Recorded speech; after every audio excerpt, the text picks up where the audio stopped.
What's going on, everyone? Yodels. It's so hard to say goodbye to Punk, huh? You can be all right. Social media. What do you y'all want want to talk about? I know what I want to talk about. Do you know what you want to talk about? I want to talk about Jey Uso. Oh, I bet you do. That's so cute. You've never brought up Jay ever. That's so cute. Ever in your life. Ever. You're a liar. Let's talk about Gunther. You guys care about Gunther. You're naming some stars tonight. Yeah, let's talk about let's talk about Orange Cassidy. Let's talk about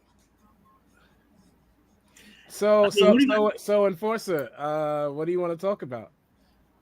So the real Garland, what do you think we should talk about tonight on the Wolfpack Wrestling Podcast? Definitely Gunther.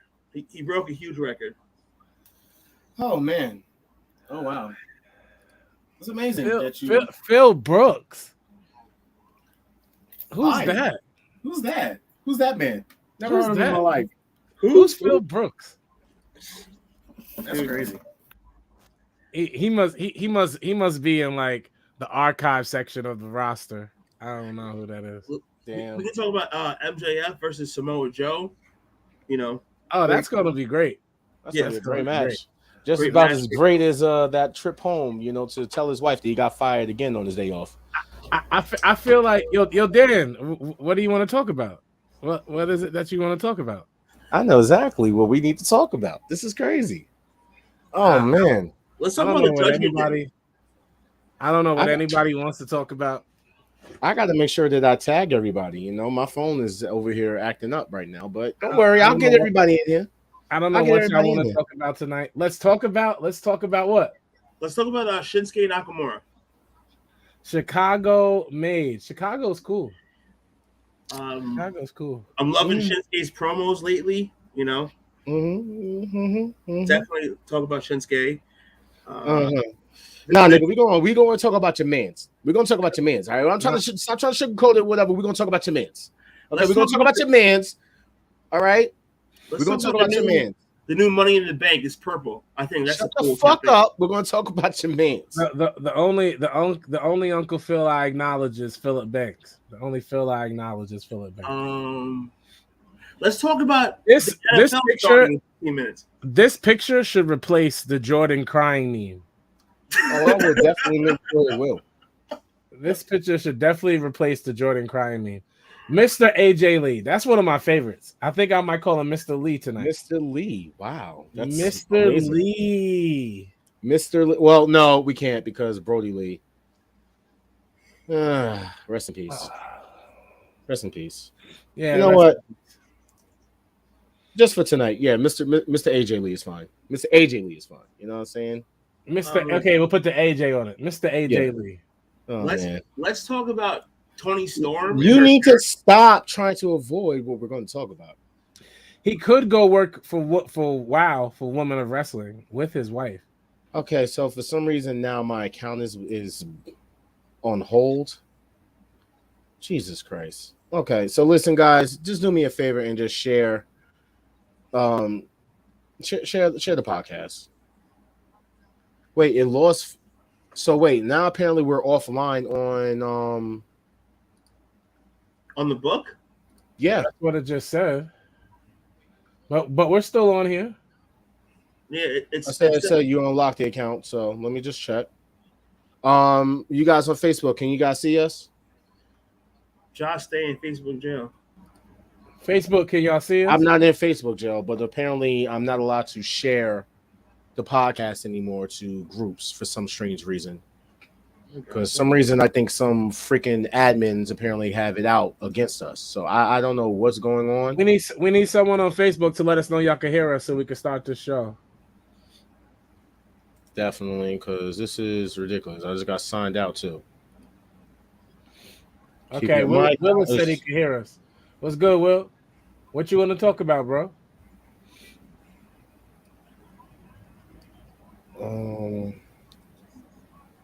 But that's on Facebook. It's not connected to our thing here. We can't see these comments.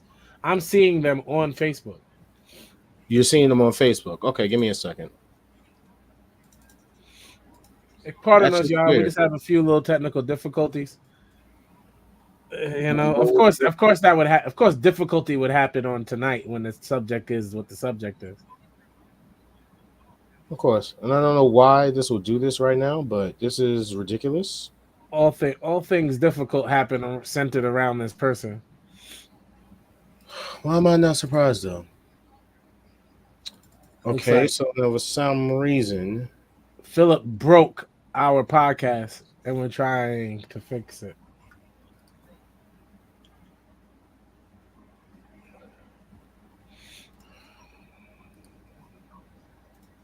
Okay, you know what? Hold on 1 second. I got it. Because I don't know why this shit is acting like I didn't already set this fucking thing up. So just give me a second, guys. I'm sorry that we're going through this. I don't know why this has to happen like this since we're talking about CM Punk. But you know what? Just because we're going to talk about CM Punk, I'm going to fry his bitch ass up even more now. Because now he's fucking with my fucking account. So if you guys cannot comment on the Facebook or whatever, just do me a favor and go to... Oh, they can comment. We can't see their comments. Really? So we can't see anybody's comments right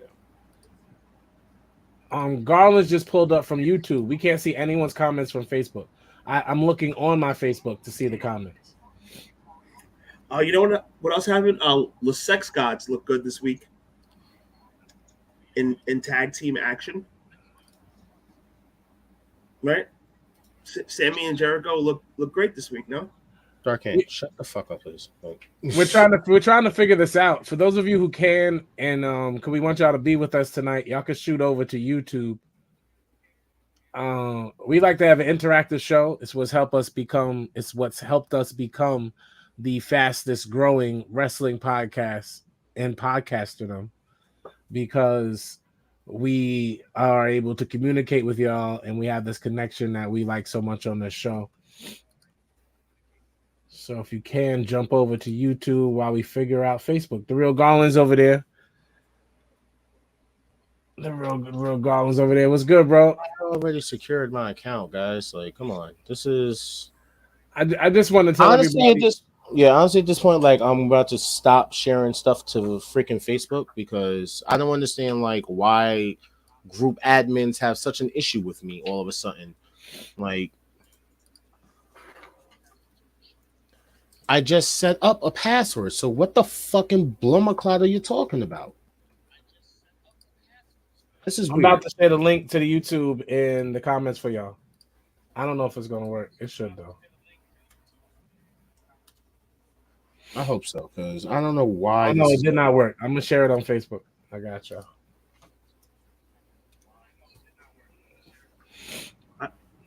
The stream is working. I know, but it's the fact that we cannot see the comments. Yeah, I just posted 2 comments to the Facebook stream. It said I just reconnected it. Hold on. There we go. All right, guys. I just did that. I don't know what Ja was doing. Let's go, All-Star. I just had to reset my password and everything, so. I'm the one who did that. Shut the yo. All right. You know what? Yeah, we're back. Okay, we're back. Okay, it says we're back. Let's see these Facebook comments. All right, I see one. There we go. All right, guys. Sorry about that. All right. I don't know what Ja was doing. I don't know what Dark Kent does. I was just trying to share the podcast. Like, I don't know what these guys do. I'm about to CM Punk myself. You about to get fired? That's crazy. No, I'm gonna fire myself. I'm gonna CM Punk myself and just be out. Why would you want to do that? For several reasons. One, I don't feel like talking about Punk. Two, I already know that you and Darken are gonna argue like the Odd Couple from TV in the 80s. I'm not arguing. I really don't have much of an argument. We know you don't. You know your bitch ass don't. 3 K-Star is like wrestling podcast stalking me, and I don't even. No, what's good? Wrestling podcast stalking you. Nah, I love my bro. That's the bro.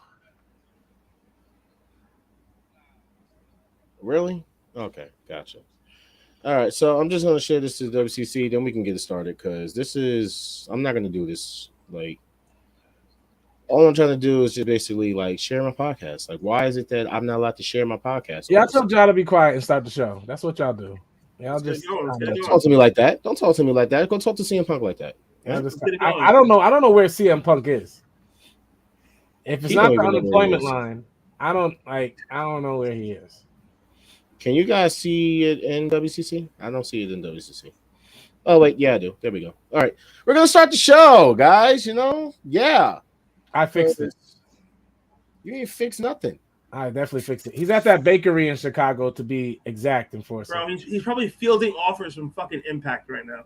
Anyway, let's start the show. Oh, I'm sure you would love that. Yeah, I bet you would. Shut the fuck up. We're starting the show, bitches. I hate that.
The following program is rated TV MAL. It contains strong language and is intended only for mature audiences.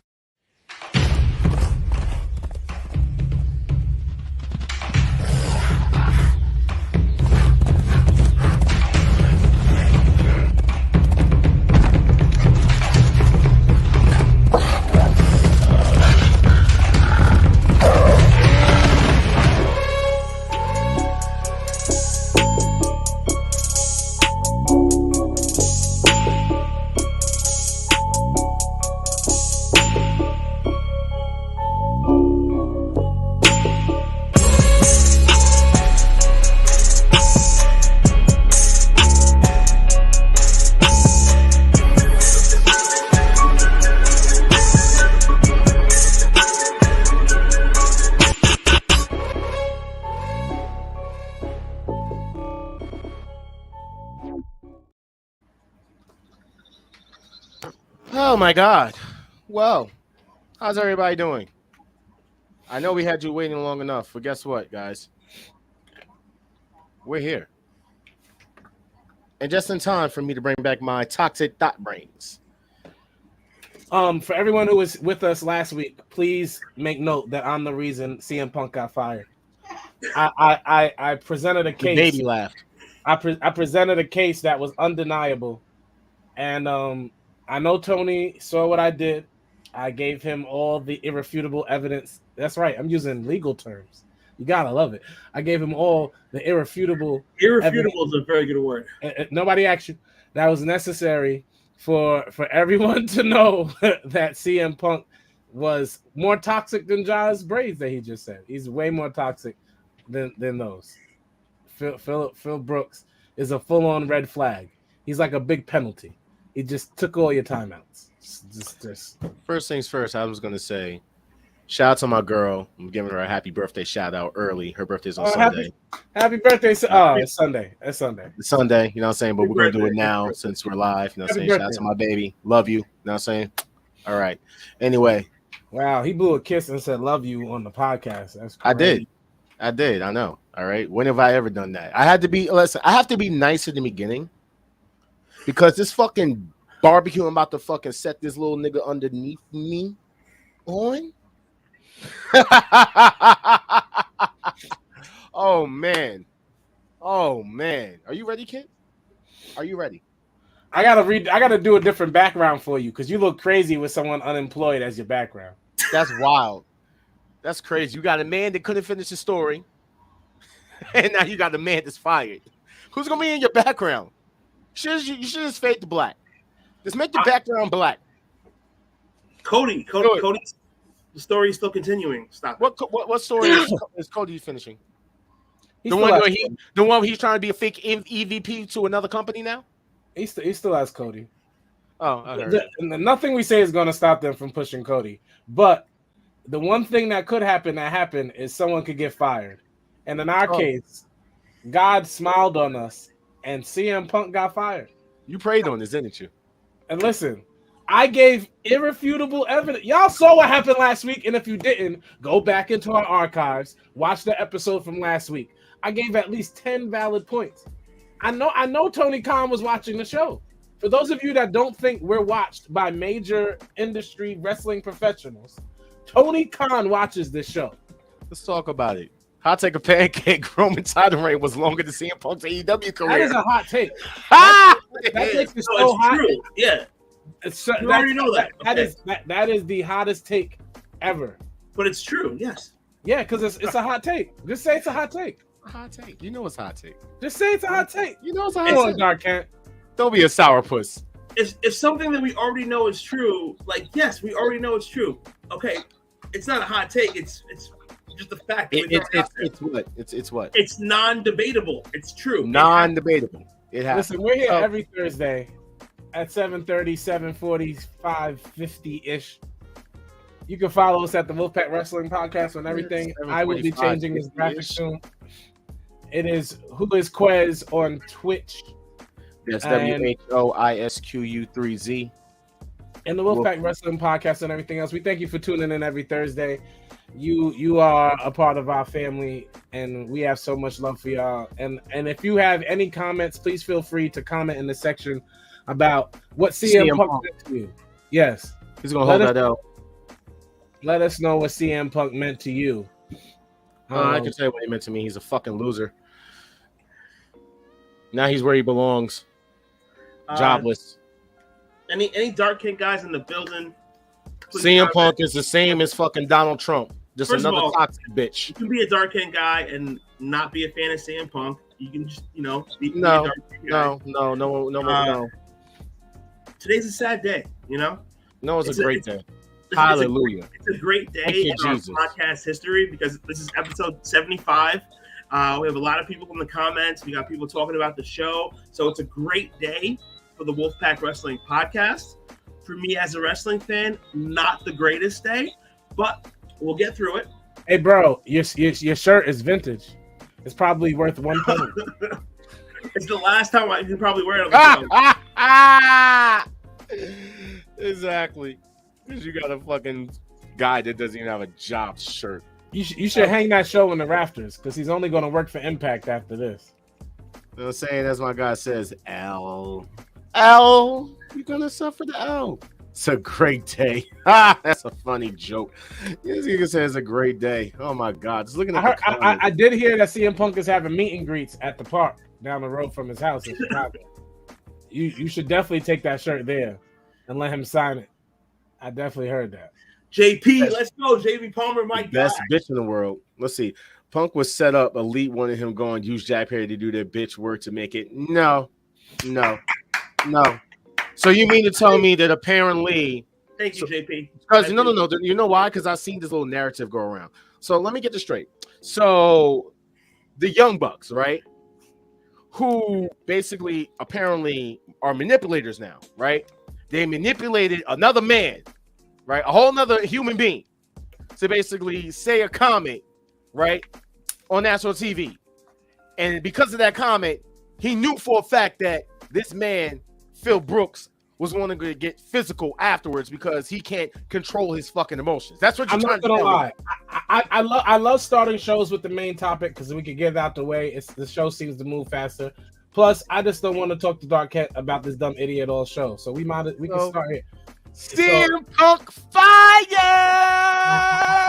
I love when this happens. And the bottom line is the narrative that the Elite had anything to do with this is just ludicrous. The narrative actually that my guy, Jack Perry, had anything to do with this is absolutely ridiculous. The person who causes the problems, the person who is the problem, the person who got fired is no one other than the person himself who was at fault. This is nobody else's fault. The CM Punk's fault. How do we get in a place where somebody does something wrong and we blame everybody else but that person? That's crazy. That's crazy. I'm just gonna say it right now. This man's the GOAT. Thank you. I'm giving him his props. I'm no longer call this man mid. Thank this you. man is the GOAT right here. Thank you. Shout out to Jack Perry. You know Thank what I'm you. saying? The greatest wrestler of our generation. Thank you. You know what I'm saying? Thank you. Quest, you know what? The thing about you is you change your opinion and how you feel. Like he told stop it, because he told you why he changed his opinion just now. He's changing his opinion because Jack Perry had the testicular fortitude to do what the rest of these dudes backstage wouldn't, and that's stand up to the bully, to CM Bully, who thought that he was a tough guy in real life, and he got sent home. And he got just like he got sent home when he had an actual tough fight, huh? And Jack Perry kept his ball. He got sent home with no ball. He's ballless. Dude, Quest, you are like the Whoa. You're gonna try to ignore what he said to try to come at me. Don't do that. Go fight that battle first. You saw what he did? Go fight that battle first. All right? Because there's nothing you can say to me. There's nothing you can say to me. All right? When you gonna say I switch opinions on the wrestlers I like? No, I keep my same energy. Okay. No, as far as Jack Perry, that man's the greatest wrestler fuck alive right now. And 2 weeks ago, Jack Perry wasn't shit. Alive. Oh, he isn't shit, but he's the greatest wrestler alive right now. Jack Perry alive right now. That's right. Turn your mic. Turn your thing wrong. See that face. Jack Perry was always on the trajectory of be crying behind the fucking screen, y'all. Of making a splash. It just happened to happen here, y'all. I can't believe Dark Kent. We only been on for 20 minutes. Dark Kent has already left the screen. I am very sad. I'm very sad. Okay, you're back. I feel don't worry. CM Punk left the screen too. It's not coming back. We're not trying to make him cry. Holla at Reese. I love how it like the light has been seen. Perry's the GOAT. I always knew this man would show y'all I'm gonna call this man GOAT Perry from now on. Shout out to GOAT Perry. I'm not going to watch this episode, so I'm going to smile and thumbs up. The greatest loss of CM Punk's life was against Jack Perry backstage. Crazy. That's crazy. I'm putting my food away because I'll eat that later. Because like right now we eating you alive. Like it's no saving you. They argued about whose belt was more relevant. Well, it's the person who went home with theirs that we'll never see again. Let me guess, he's gonna show up at Survivor Series with that belt, right? He's gonna throw it in the garbage with his career. Okay, CM Blaze, we hear you. Oh man, you okay? You okay down there? Here, you need a hug? Oh.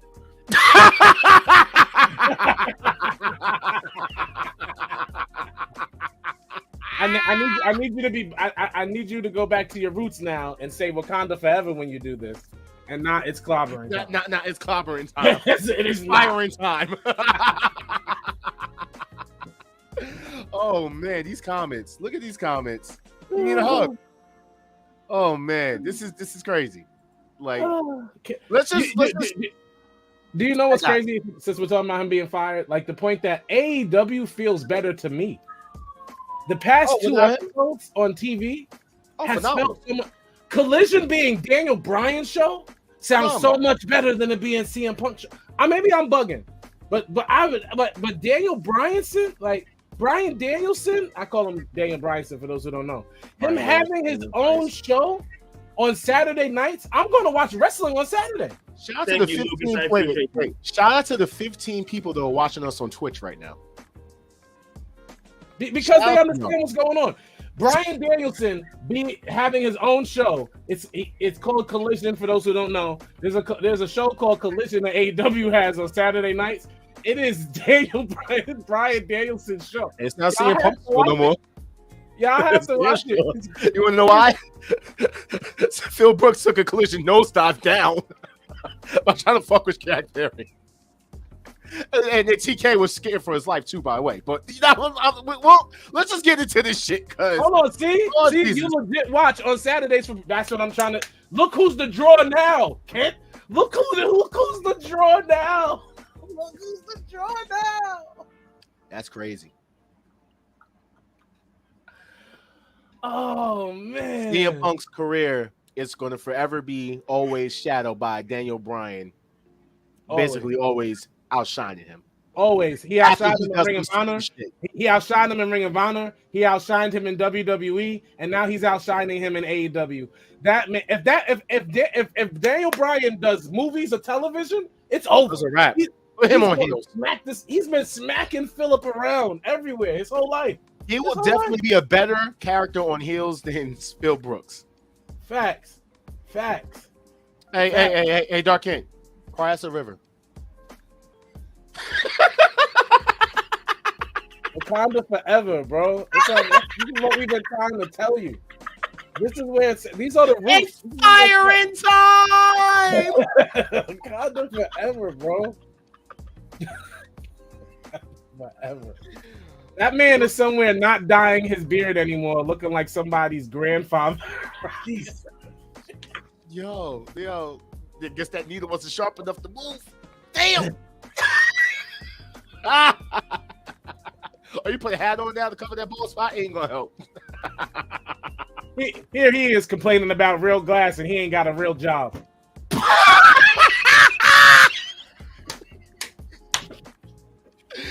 Oh my god. All right, look.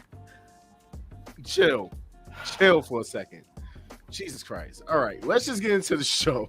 It's the Wolfpack Wrestling Show. We missed you guys. Yes, and just wanted to let you know CM Punk was firing in Chicago. that timing was A1. That was bro, A1. I got you. I fucking A1. Woo! A1. A1 timing. Oh yeah, this show definitely has better ratings than the old Collision. The new Collision about to be crazy. Let me tell y'all. The new Collision about to be crazy. Shout out to Chris. You know what I mean? It's crazy. No, man. Know that. That was all elite. I know. Tamo definitely was all elite. Chicago over. All right. So I just want to just go through this timeline when it comes to CM Punk. All right. Yes, this is what we came here for tonight. So when CM Punk, this is him in his timeline in AEW. He confronts Regal regarding being the stooge for Triple H. He's threatened to hold up a pay-per-view with Hangman Page because he feared for his safety. Wait, I thought we were talking about TK for a second. No, he feared for his safety. He calls out Hangman on live TV. What? I said I haven't been able to say anything all show. When you're done, can I please? That's not true. Nobody's been cutting. I haven't said a word all show, bro. That's because you're sad. Nobody's cut you off today. Exactly. You talk. It's not our fault. Me off now. All right, do your thing, bro. Okay. Do your thing. I will. All right. He calls out Hangman on live TV with no intention of program between them. He sends a legal letter to AEW regarding work with Moxley in a Rocky-style feud and possibly being cleared. He verbally abuses management and anyone in his path at the All Out press conference. He physically abuses management in Brawl Out. He leaked stories on Brawl Out saying that the door was kicked down, that his dog's teeth were knocked loose, that his best friend's wife was in danger, and cited the Illinois Castle Doctrine law. Who the fuck does that? Now, wait, we're not done. He posts on Instagram calling out Dave Meltzer and Jericho, saying that they're both a liar, and then called Jericho a stooge, and called out Moxley for having not seen Rocky. Really, we're talking about a movie that he hasn't seen. Okay. He posts around WWE to see if there's interest despite being under AEW contract. He shows up at a WWE show, making sure he is seen backstage before being asked to leave. It's pulled from Collision announcement last minute at the upfronts due to Punk refusing to show up for the vignettes and playing a card last minute. He gets Ace Steel his job back with back pay. He returns and makes a counterfeit Bucks comment the first night of him being there. He confronts Ryan Nemeth regarding a Twitter post. He does an ESPN interview that doesn't publish all that was quoted. He then sends Christopher Daniels, the head of talent relations, home from Collision. He bans Matt Hardy and Isaiah Cassidy from Collision. He wants to get into the blood and guts match that has nothing to do with him. He tells Jungle Boy, which is real name Jack Perry, that he can't use glass. He tries to get on Zoom calls with FTR and the Bucks while they're discussing things. He sends Ryan Neville from Collision again. He may or may have not wanted Hangman backstage. He cuts a post-show promo on Hangman about not moving action figures. He tried to arrange a meeting between the Elite that they did not want, then lie and tried to say that they canceled on him last minute. He tried to scuffle with Jungle Boy after comments during a match. Oh, and then he lunged at Tony Khan and made him fear for his life. Now hold on, Ja. Dark Kent, what do you have to say? All right. What I have to say right now is, first off, Ja, everyone who listens to our podcast can read. So if you post a picture, we can all read it ourselves. No, you don't have to come at him for that. Get to your point. Anyway, we all want to blame everything on one person. AEW has a lot of turmoil going on backstage that is bigger than CM Punk. So now every single person in this podcast, you two are the same. They're like, well, the problem's gone, so there should be no more problems. They have a lot more problems bigger than CM Punk going on backstage. Okay? You haven't named one. And now you sound like the people you have a problem with. You don't like when people say things without facts. You don't like when people just randomly say things and have nothing to back it up. That's exactly what you're doing right now. Wait, so you're saying everything is all sunshine and rainbows? Name the problem. Name the other problems, Kent. You just said they have bigger problems. Name them. But what you guys are saying... Name the problems, Kent. One person is the cause for the entire company's Name the problems, Kent. I'm not back there. But obviously, neither are you. So you're saying that one person getting fired is the end all of all the problems, correct? That's what you guys are saying. Hey, sis. They Sorry, have what were you saying? Other deeper rooting problems than just CM Punk. Okay? And it's like so funny that it's like, oh, well, CM Punk this, CM Punk that. Mm-hmm. I feel like most of the people in this chat were CM Punk fans at one point or the other. And now everyone's turning around. And then we fucking woke up, you dumb fuck. No, everyone's being like you, John. No. I let you fan switching. So first off, you got a problem with me reading things on the podcast? Yeah, he's being petty. That's one. Two, you want to try to be fucking petty with me because you want to have a bitch fit because your man's got fired? Okay, this is the second time his ass got fired. Sorry, I'm not gonna lie. I might take my glasses off this because I'm not gonna lie to y'all. This is the pettiest I've ever heard Dark Cat in my life. He just did two things that he gets mad at other people for doing. One, he said something that had nothing to do with nothing by telling Ja to do something that he's been doing for 75 episodes plus, which is reading things he puts on the screen. That's not nothing to pick at him about. That's petty. The second petty thing he did is said something that was untrue. He said that there's bigger problems in the AEW locker room, but yet hasn't answered my question, which is another thing he doesn't like that people do. Yet, I still haven't heard what a bigger problem is other than the person who stays in the tabloids for the problems. I'm just going to put up Reese's comment again that Meat was chanting more than fucking CM Punk. Just want to go there with fucking Meat. The fuck out of here. His own fucking city turned on him, but you want to sit up here and ride his fucking jockstrap, right? The fuck out my face. Give me another fucking actual truth about your fucking favorite bitch boy CM Punk, Phil Brooks. Please, because we read him for fucking filth about his entire fucking career in fucking AEW. The man came through for a fucking a coffee and a handshake. At this fucking point, for anybody else who's a CM Punk fan, I think there's only like two others in the chat right now, and that's fine. This isn't about being a CM Punk fan. This is about trying to make excuses like Dark Ken is still doing, as if CM Punk wasn't the biggest problem in the locker room, as if CM Punk wasn't the cause of his own demise, as if he did not take himself out. That comment Donna said to you since last week. You sound just like the parents of a school shooter. Bro, you sound just like the fucking parents of a school shooter. I don't...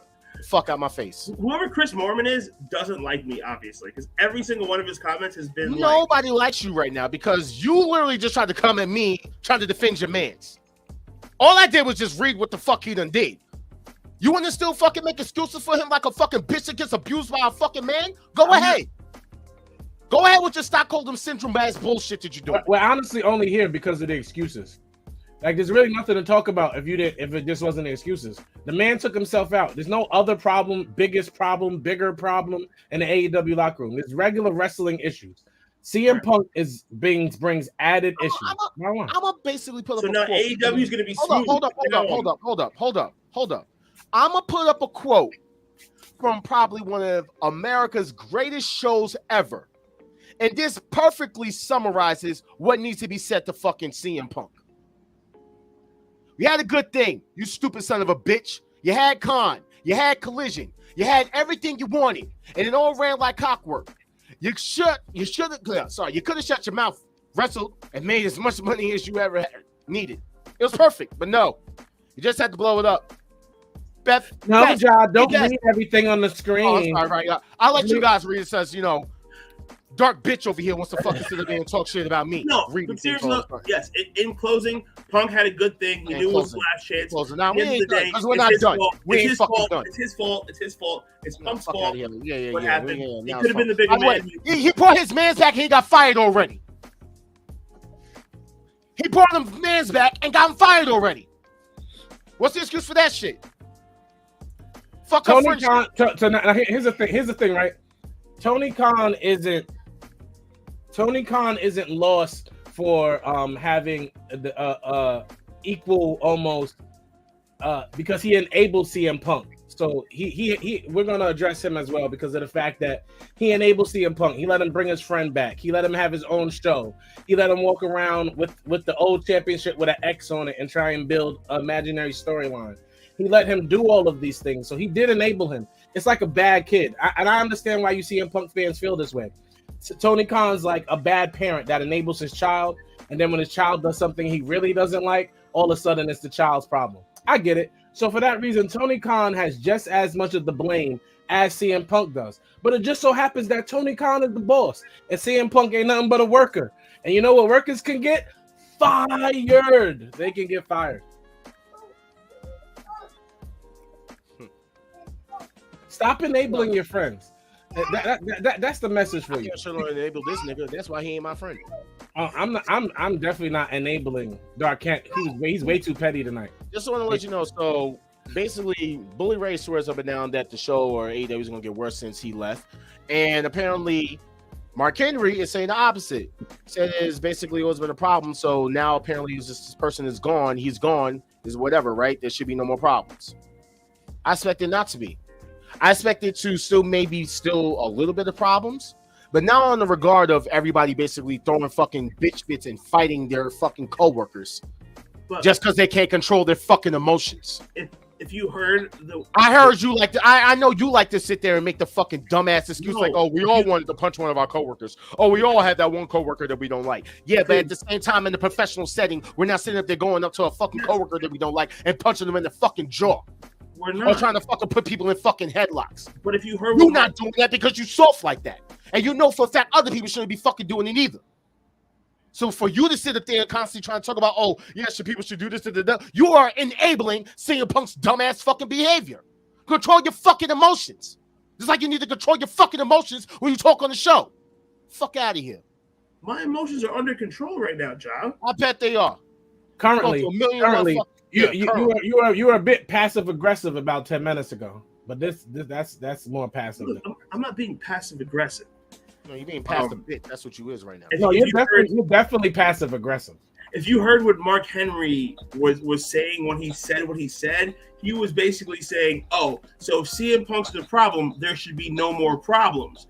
But he was basically being facetious. So you're a Mark Henry in the face. I can see that. What I'm saying is there's going to be other problems that pop up at AEW.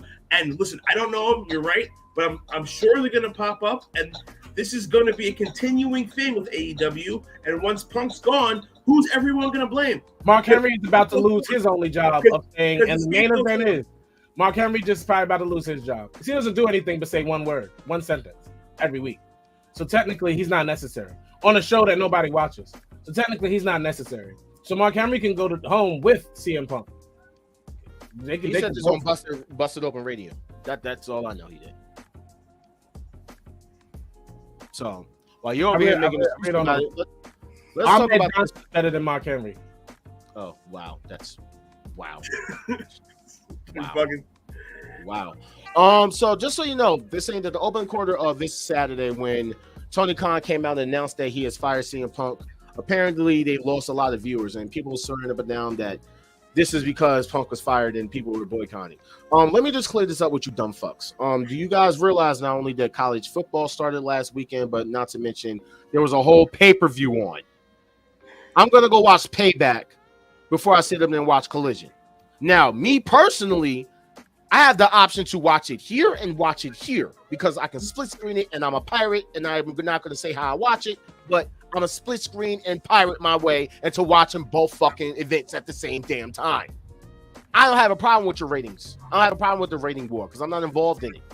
All right, I stream things. It's not my fucking problem. Hold on. We have to address this comment. Justin, our friend, CM Punk is not a WWE guy. Yes, he wrestled for the WWE, but he is far from a WWE guy. He's not a WWE worker. He's not a Nobody liked him to the point. Oh man, Kent left again. This is. I'm right here. I just turned the camera off. I feel so. But if you're gonna cry, I just don't want you to do. I want you to mute yourself too, so we don't. I'm not gonna cry. You're crying right now. Look at your eyes. Puffy as fuck. CM Punk is a WWE guy? No. Hold on. No, exactly. Thank you. Real quick. So that picture that Ja just showed with the 89,000 people leaving Collision when CM Punk got fired, right? But hold up. Ja just said, oh, there's college football on. There's a bunch of other things on TV. When I made the same argument like a month ago about Collision, that it's on a Saturday and there's other things on TV, you're like, oh, you're making excuses for Punk. But you are making excuses for fucking Punk. But you're not making excuses for Collision right now. I don't need to make excuses for fucking Collisions. I'm not going to sit up here and at the end of the fucking day, what your dumb ass is not getting is the fact that people are going to try to use this as Punk this, Punk that, Punk this, Punk that. I literally just gave you a fucking throw. Like I helped you with your mans. Because at the end of the day, I'm sitting there saying that's not his fucking fault. The fact is there were pay-per-views on at that night. It's going to happen. Don't sit there and try to make it like a sympathy way for this bitch-ass nigga seeing fucking Punk. Now, welcome on the show, Wildcard Chris. Hey, y'all. What's going on? I'm sorry. Can y'all hear me? Yeah. Okay. So I just want to I just want to come through just to, first of all, y'all doing a great job. I love you guys. You already know it's much love over here. You know what I'm saying? Now, I'm not gonna lie. I had a very long day. Y'all have been entertaining me for like the last 10 minutes. But I have to get this out the way because there's a lot of things that I need to get off my chest, but CM Punk is one of them. Dark Kid, I do not know, bro. You know I have much love for you. You know that. But you're acting like a crackdown version of Steve Urkel. I do not know what your fucking problem is, but bro, you really need to stop the fucking glazing of CM Punk. CM Punk is not here, sweetheart. All right, he's not here no more. No more CM Punk. I'm taking it out. No, because like once again, you sitting here, you glazing over a motherfucker that has been the poster child for fucking like the like all the drama that's been going on in AEW, and you still didn't answer my boy's question. Like, what has like CM Punk? I mean, like outside of CM Punk BS, what other problems is going on in AEW other than booking? Like, we don't hear about anybody else getting punched up in the face or somebody getting choke slam or whatever. What other issues other than CM Punk? Because like bro, like I've been listening to all of the news outlets, and the only thing that I hear is CM Punk this and CM Punk that. So unless there's something that I'm missing, please inform me what else in AEW is going on. I just want to know. That's what I just came on the show for. I just want to know because it seems like they let you get away with murder, and I'm not going to allow you to get away with murder. Now, you very opinionated, and I just really want you to let me know what else is going on in AEW that you are that you're saying. Like, I'm trying to get some clarification from you. I'm not trying to come on here to bully you. I just want to know what the fuck is going on. What I'm trying to say is that all the negativity is pointed towards one person. So we don't. I honestly don't know what other problems are going on. But now that Punk is gone, those other problems will come to light. Is what I'm saying. What other problems are you elaborating on, bro? It can't be one person to just be the downfall of an entire company. It can't be one. Like it can't be. You can't blame everything on one person. Is all I'm saying. Sir, for the last 365 days has been about CM fucking Punk. What other problems are we? I mean, bro, can we not? Are we going to sit here and just ignore the fact that he was fucking responsible for for selling a black cloud over All Out last year? Are we just going to ignore that? Hey, baby. I mean, I'm waiting for an answer. I mean, it wasn't at CM Punk. I need some more tea. Hold up. I mean, I'm just wondering. Do me a favor. Can you post Mormon's other comment because you posted all his comments before? So that's what we doing. No, listen. No. See. The thing is that I'm trying to tell you, I'm a lot worse from Jaquez and All Star. I really want the truth. I really want to, because I'm tired of you fucking fans sitting up here and talking all this BS about, this is all Tony Khan's fault or whatever. But we're not getting to the actual person that been starting BS in AEW from the get-go. And I'm tired of you sitting up here and gaslighting and trying to make it seem like it's everybody else's problem, but it's not CM Punk. I'm not saying that. What in the fuck are you saying? I'm trying to say that it's impossible to blame an entire company's problems on one person. So I'm gonna see if I can because like you're going around my question. And my whole thing is like, if you're gonna sit here, you're gonna make a statement. I really want you to bring some receipts instead of bringing some apps, instead of bringing some fake news or whatever, sir. I don't listen. I'm tired of you acting like a Donald Trump supporter. I'm tired of you acting like that. Because, like, number one, you need to be real about your shit. You need to grab your fucking dick instead of grabbing your clitoris, and you need to come correct. If you are a true wrestling fan, you will not sit on this podcast, sit up here and talking about, oh, well, there's a whole bunch of problems that's going on in AEW, but you're not elaborating what the fuck them other problems are. I think that is what All-Star was trying to get at. I'm sitting up here and I'm just like, bro, what in the fuck is going on here? I know I'm not the only person that is like saying like, why the fuck is he? Yeah. I'll be right back.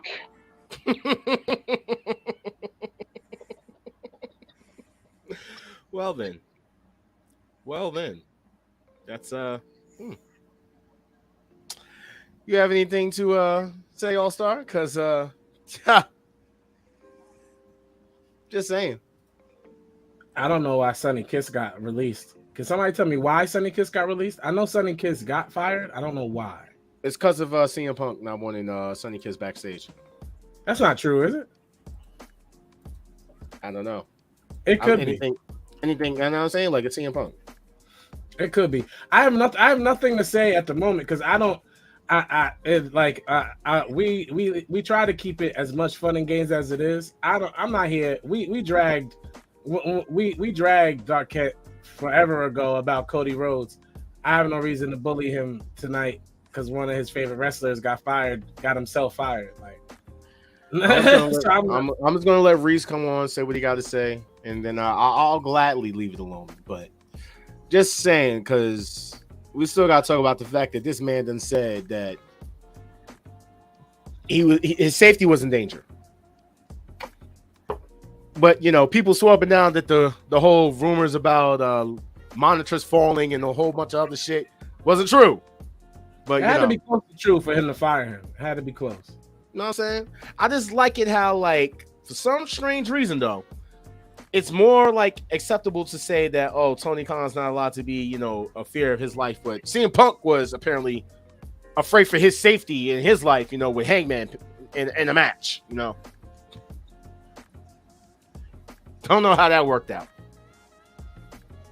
Like I said, Tony Khan is almost just as at fault in this situation as CM Punk is, because he enabled Punk in the first place.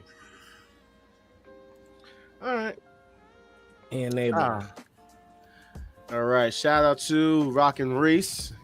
You know, he has some stuff to say to. Hey. What's up? What's up there? First of all, John. Jonathan. All right. I was trying to figure out what your name was there, but I was like, yeah. Oh, Jonathan. Yeah. I got it now because, by the way, I was just so happy that finally somebody broke Honky Tonk Man's. Oh, this week it could not be any better. I could not be any happier right now. And All-Star, how you doing, brother? How you doing? By the way, love the Stunners, man. Love the Stunners. Long time no see. Good to see you, Reese. Good to see you. For once, I'll try to be a Dark Kent guy if I can, but I can't promise it. Yeah, bro. We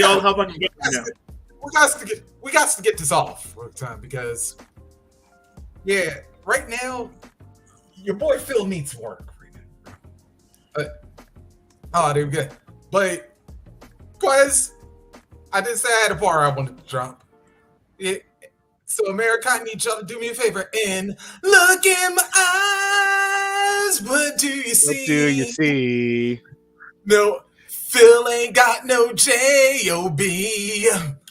Damn! That was fire. I had to get that one. That was fire. But thank you. But that was fire. In all seriousness, though, I'll give you that. Now, I know I've like clowned Phil on occasion, especially after listening to you on it. But there is times he's got to learn when to pick his battles. Because when he came back at First Dance, I was like, you had a whole clean slate.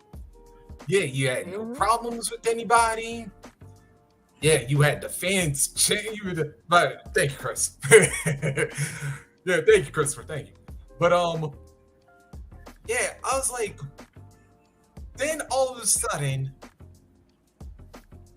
after you had this great, like, verbal and physical battle with MJF, why is it that whenever Phil decides to go after championships or he holds them, that's when these issues start popping up? Can I ask this question in all seriousness?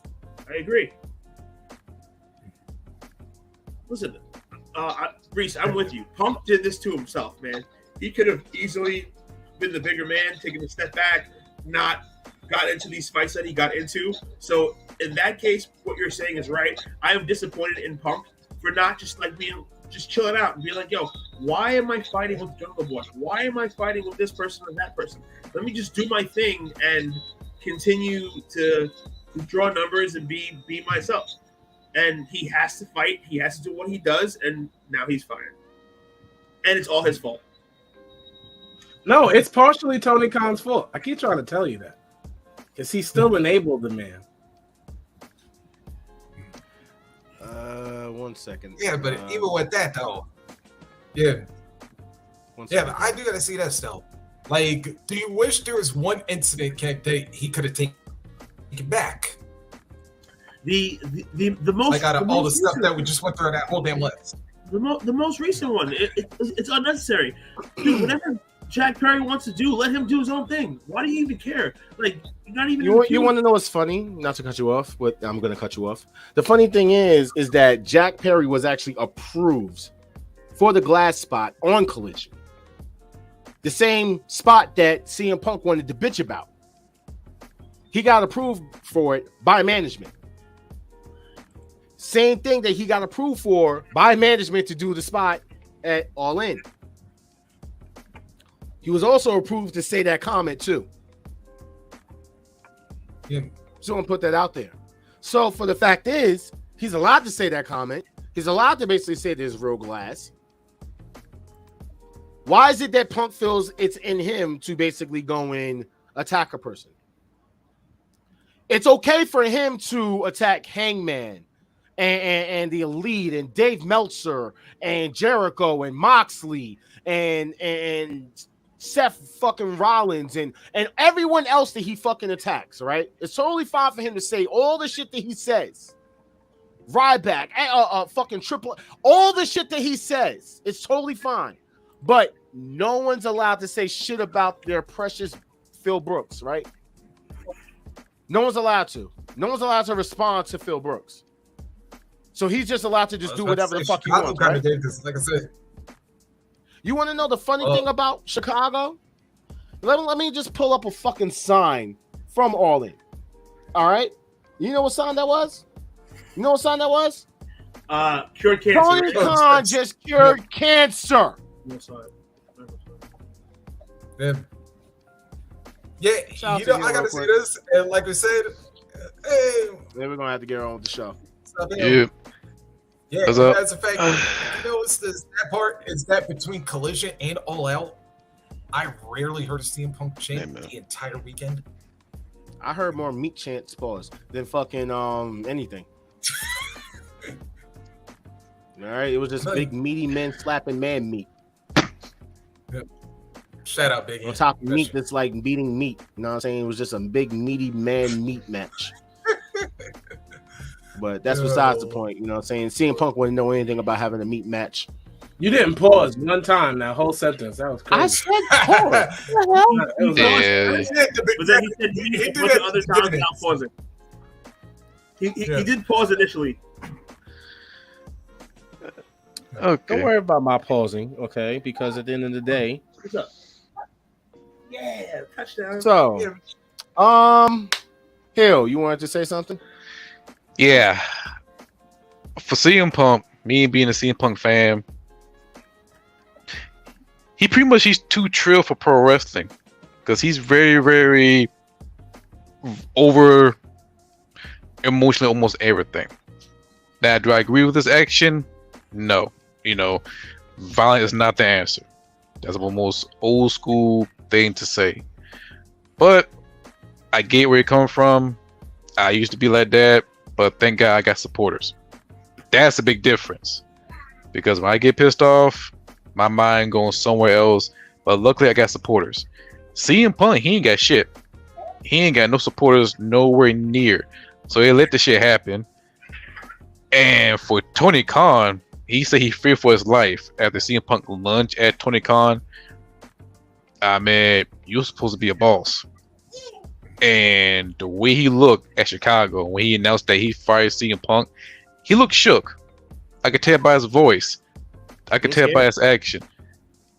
And I even say at the other podcast, I would be surprised that All Out will be the last show in Chicago. And next year we will see All Out in a different city. Somewhere like LA, Florida, or even New York. Because full year is going to Kia for him. That's true. But at All Out, I think 40% support CM Punk and the rest is just kind of like they're not fucking with him. So for Tony Khan, he needs to like step up a little bit better, be more of a leader, more of a boss than just be a fanboy. Because what MJF said last year is getting close to truth. And I'm starting to see what he's saying. Fucking Mark. Eel, thank you for saying that because that's what I was trying to get across. But it didn't work. That Tony Khan is not controlling his company the way he should be. And there's going to be leaks. And you just articulated it better than obviously I could during the show. Have I not said that Tony Khan was equally to blame this entire show? I'm not feeling Dark Kent tonight at all because I'm trying not to attack this man. I'm giving his man a way out because I understand that Tony Khan is a big baby. And that's just what he is. He's soft. This was from Dave Meltzer, who said, but lunging was, again, far too kind. They said if you saw the actual wording of what was used, lunging was toning it down. It was more than lunging. He was saying that it was previously reported that Punk lunged towards him, but I digress. Yeah, and my Chris was. Yeah, but here's the thing, though. That's like, if somebody's coming at you, that I was about to say, what are you doing that is putting yourself in this position if you're Tony Khan? Or better yet, to what All Star's been saying half the damn show, what isn't Tony Khan doing? Because I was about to say, as much as we like clown Vince, like when he was at his prime, outside of that dude who played Nails, you ain't never see anybody put their hands on Vince. Nope. Except for Bret Hart. Oh yeah. Oh yeah. Well, yeah. Oh yeah. Montreal. I'm in the shit. I'm not even going to get into the things that Vince fucking Russo has said. So yeah, like I'm just not going to get to it. Yeah. So it's neither here or there. But I digress. I don't know what happened with All Star. Just disappeared all of a sudden. But let's get into some games. Get into some games real quick before we start talking about. Yeah. I mean, he wanted to get into the main topic, about seeing bitch. Let's do it. You know what I'm saying? So no, I almost forgot about that damn term. All right. So I'll take a pancake. It says sit down between was scheduled, yada yada. Oh wait, that's we're not gonna talk about that. I'm not saying that was a whole lie. But yeah, hot take a pancake. The power struggle of AEW needs to change, and the elite should not be EVPs.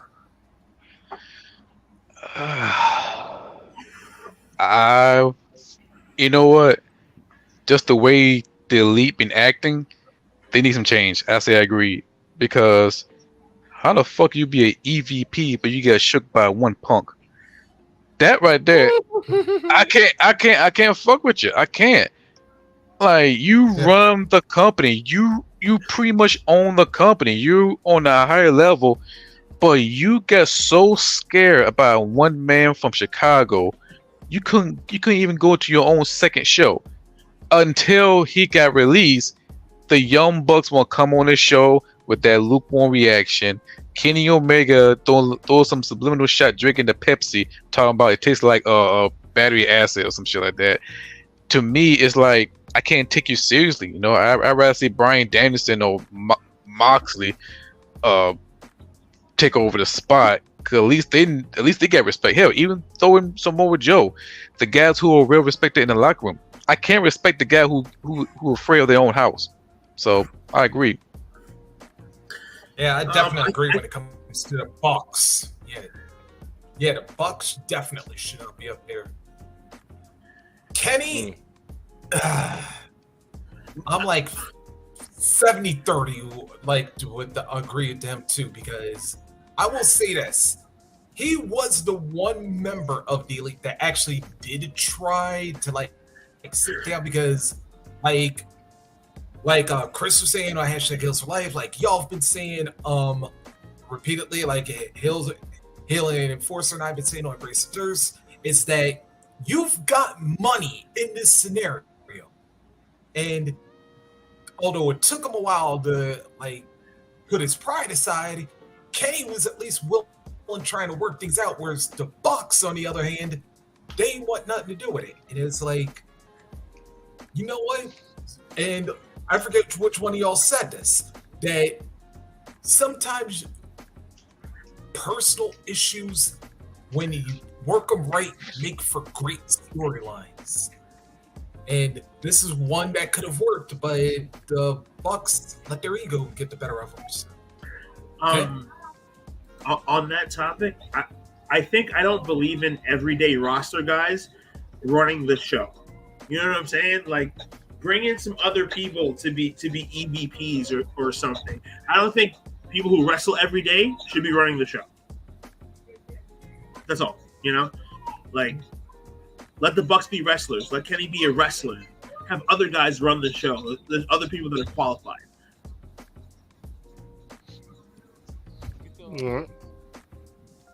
Can't hear you, bro. Turn up. You hear me now? You sound low. You hear me now? Yeah, turn up. Still low. Turn up. You hear me? Barely. Barely? Okay. I'll be right back. Gotcha. All right, so let's go into another one real quick. Who is the greatest ring announcer of all time? Ooh. Howard Finkel, Enzo Bill, no conversation. Yeah. Yeah, like as far as just wrestling, like damn. Because like I said, this is tough because I always said Finkel and Capetta, you could argue who was the 1A and who was the number one and who was the 1A for this one, because both of them were like such phenomenal announcers. But I would say that still, Justin Roberts is moving up. Fellas, it's the Fink. I would go Fink. There's no Fink, competition. but like I said, Capetta would be my 1A. But it was like just narrow. A lot of people are going to say Samantha Irvin. I'm going with Samantha Irvin. All time? I'm going with Samantha Irvin. Over the Fink?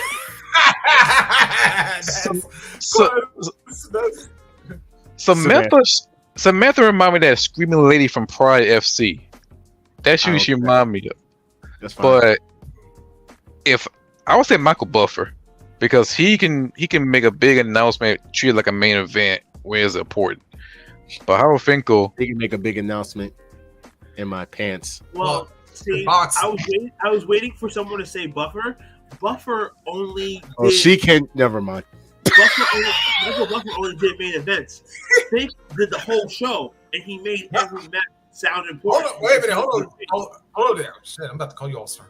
Yeah, hold on there, Kate. That's not necessarily true, because there were times Buffer did like minor matches, because like at Fall Brawl, like he also did the Steamboat Regal and then the Nasty Boys with the tag titles. So he has done like some of the minor matches besides the main event. Michael Buffer only did main events. Let's see. Greatest Attitude Era lady. That's a tough one. The 2-horse race. It's either Trish or Lita. Pick one. China. Trish. Damn. Did I choose one or just one? Fuck. Wait a minute. The greatest Attitude Era woman. Trish. China. Yeah. China. You know what? If somebody gonna be the female Michael Jordan of the Attitude Era, I'm gonna have to give it to China. Thank you. My second pick would have been Deborah, because she's one of the dopest valet. But yes, that too. But China, she break through all the barrier. No, I take it back. I'll go China. Yeah, I'd go China, but just because all four of us are born from a black woman, and we know how to get when they get mad, I will put Jackie as my runner-up. I ain't. Hey, sorry, like I said, man, she legit whooped dudes' asses on the top. And then I'm also thinking about that one time she was on Tim White's shoulders and that whole incident. Yeah. Hey. Here's another one. Wrestler over 300 pounds that won a world championship. Oh, damn. The best one, or No. You have to name one. Oh, just name one in general. Okay. Who was Bill? Yokozuna. Because he's he was double that. Mm-hmm. I would say she has a long list. I want to say Vader, but he was up there. Yeah, Vader. He had world title. 400. WCW, New Japan. Yep. Undertaker's 300. Undertaker was billed at Yeah, he was 326. 328. Kane was billed over 300. You said Great Vader, Khali.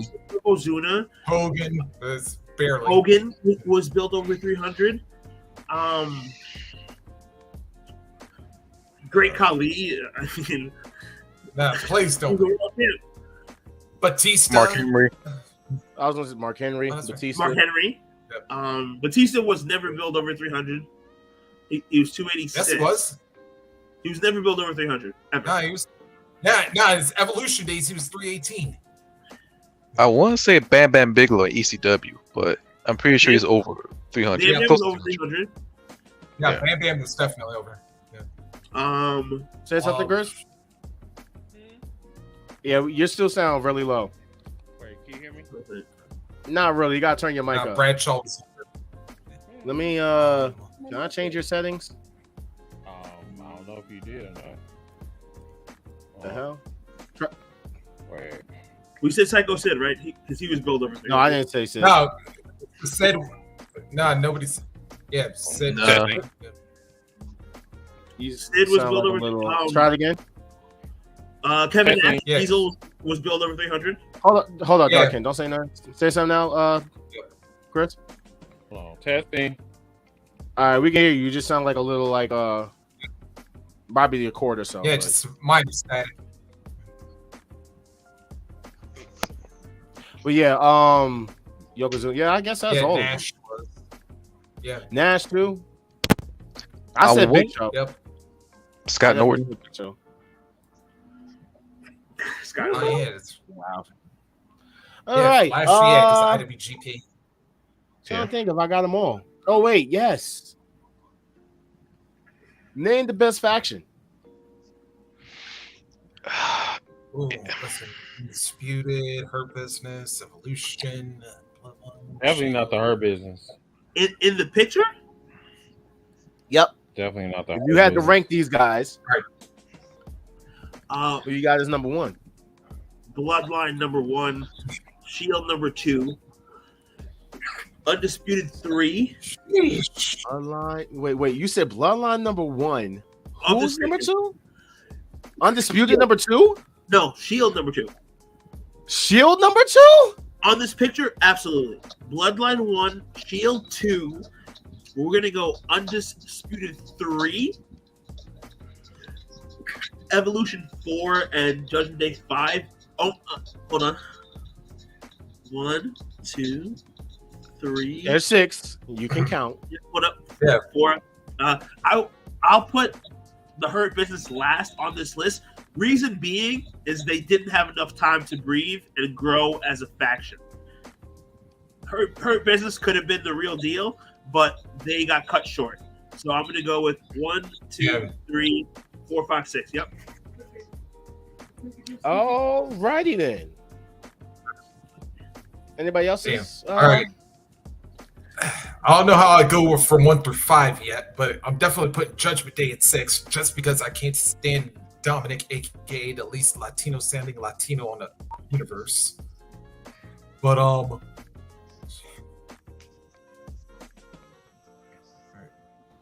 yeah. Anybody else got a? Yeah. Okay, I got it. How about I'm going with the Shield 1, Bloodline 2, Evolution 3, Undisputed Era 4, Judgment Day 5, and Hurt Business 6 because they never did anything with them. Okay. It's a I great was- this is last though. I'm saying it's just I wanted them to do more with, like, you know. Exactly. The Hurt Business didn't have enough time to grow. All right. Is what it is. Let's see. Can you put the picture back I up? don't think it's because they didn't have time to grow. It's just because they were black.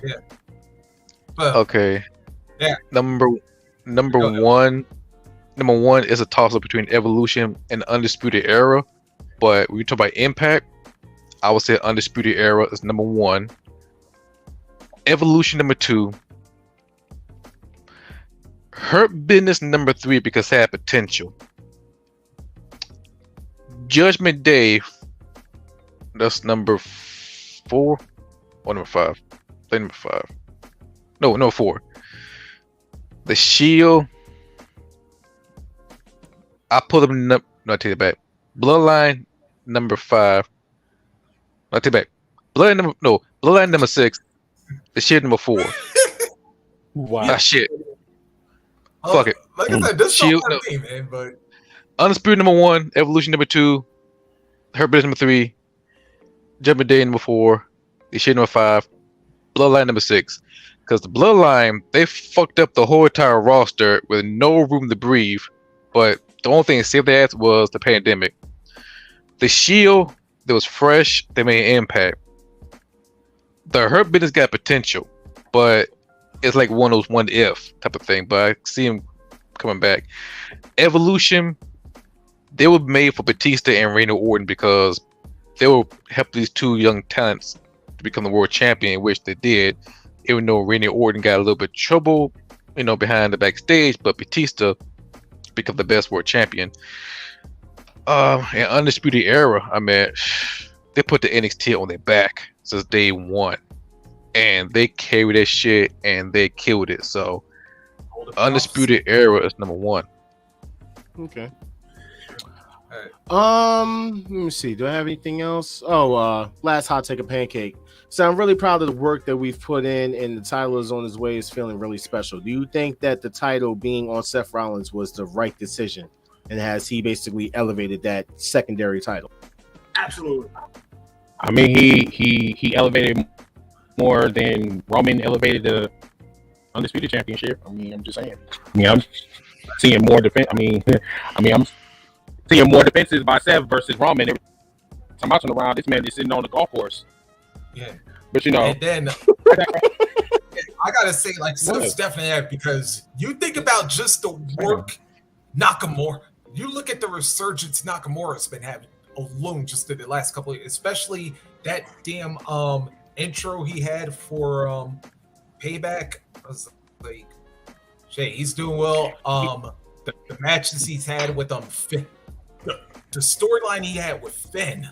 I mean, especially coming out with the 7 on the shoulder, and then Seth coming out wearing the same jacket that he wore when he originally hurt him. I mean, Seth is putting stories together with this championship. And it's like, Seth and the fact that, like I said, resurgence in Balor, resurgence in Nakamura, elevating Priest, who, by the way, still got that Money in the Bank that you got to worry about. I'm about to say, like, put him with a couple other people and, like, work some more throwbacks into, like, things we might have forgotten about. Or, I'm going to tell you what, you're going to have, like, everybody chasing that dang belt. Seth is doing a phenomenal job with the title.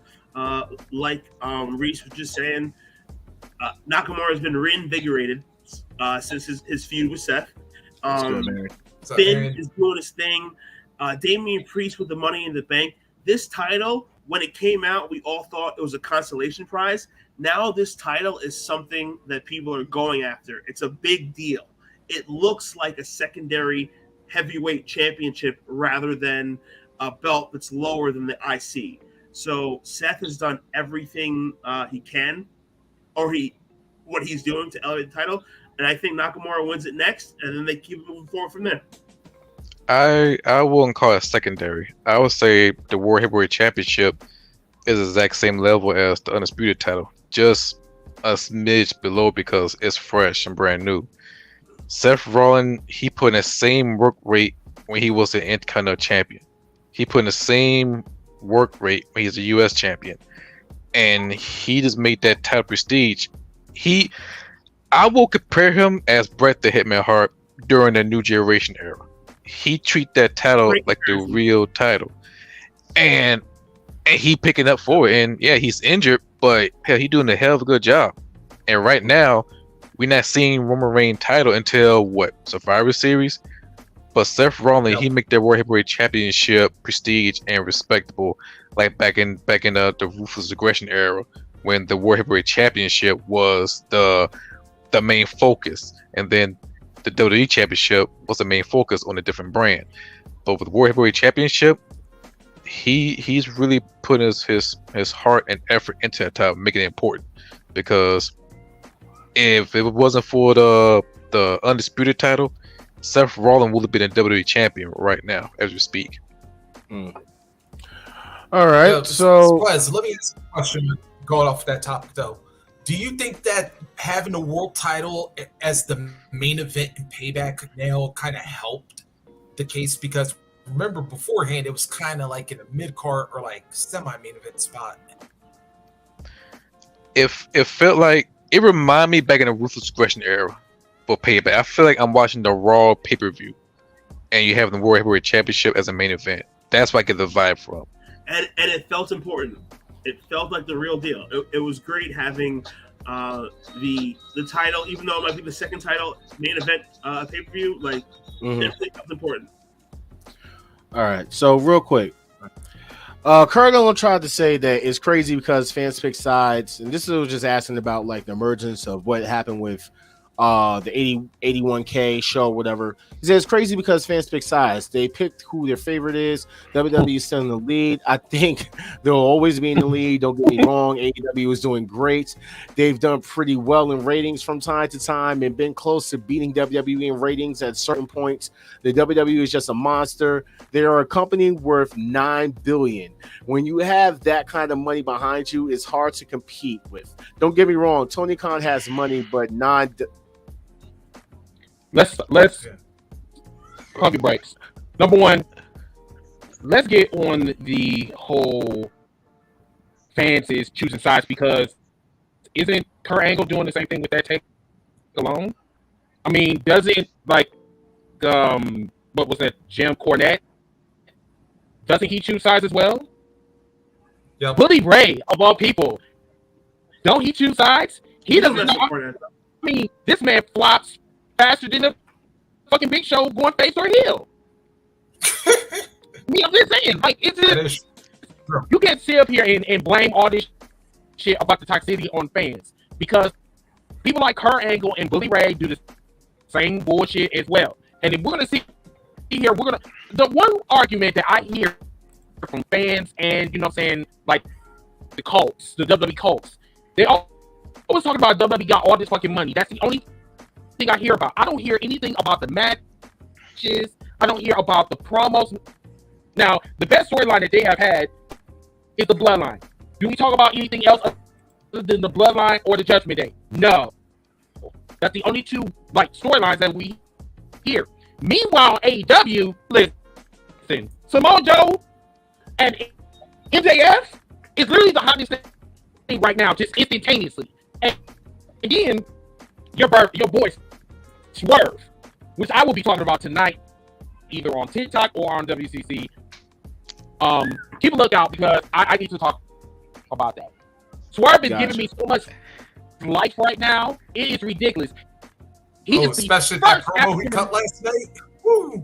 He is the first African American to make it known to a white man, saying, listen, if I had as much opportunities as you, I would have been the first African American black champion. I want to tag you on. I want to tag on that part. I clap for Swerve when you say that, because that's twice in a row that Hangman got destroyed. He got destroyed by a man from Chicago. Now he got destroyed by Swerve. And now it's really hard for me to defend Hangman. It's like, hey, he's a dope wrestler. He can do this. But now with that promo, it's extremely hard for me to defend for that dude. But for Swerve, I'm going to say this right here on this podcast. He's going to be a future AEW World Champion by next spring. They're building him up. He could be our next World Champion by spring. But back to Kurt Angle. Who's looking at bank account? Who's looking at ratings? Right now, if you want a promotion to get the buzz, it's going through social media. That's the only way you get your buzz up. Like I just got done watching the Mixtape documentary. Mixtape is dead. The only way you get popping is through social media or TikTok. Same thing with pro wrestling. The only way you get your name up is through social media. And for as you won't bring up money by WWE. Okay, name the dope match we've seen so far this year. Probably pick like 3 or 4 or 5 because the rest of it is fucking blur, and I could count how many times we all get pissed off or we get upset. Meanwhile, the outside from AEW bubble, I can pick out a whole dozen matches, a whole dozen moments that make me happy. From Impact to NWA to DDT Pro Wrestling to New Japan to Noah, Yoshi Pro Wrestling, all the promotion outside from WWE and AEW, I felt happy. But with MJF, he brought this up. Us wrestling fans, we need to stop doing this shit. We just need to sit back to enjoy wrestling because AEW wrestlers hanging out with WWE wrestlers hanging out with others. They're all best friends outside this shit, and they're rooting each other. So if we see them rooting each other, why can't wrestling fans do the same thing? Hell, you don't see. Here's the thing. Not to cut you off. Not, I hear what you're saying. This is not the wrestlers' issue. This is fans.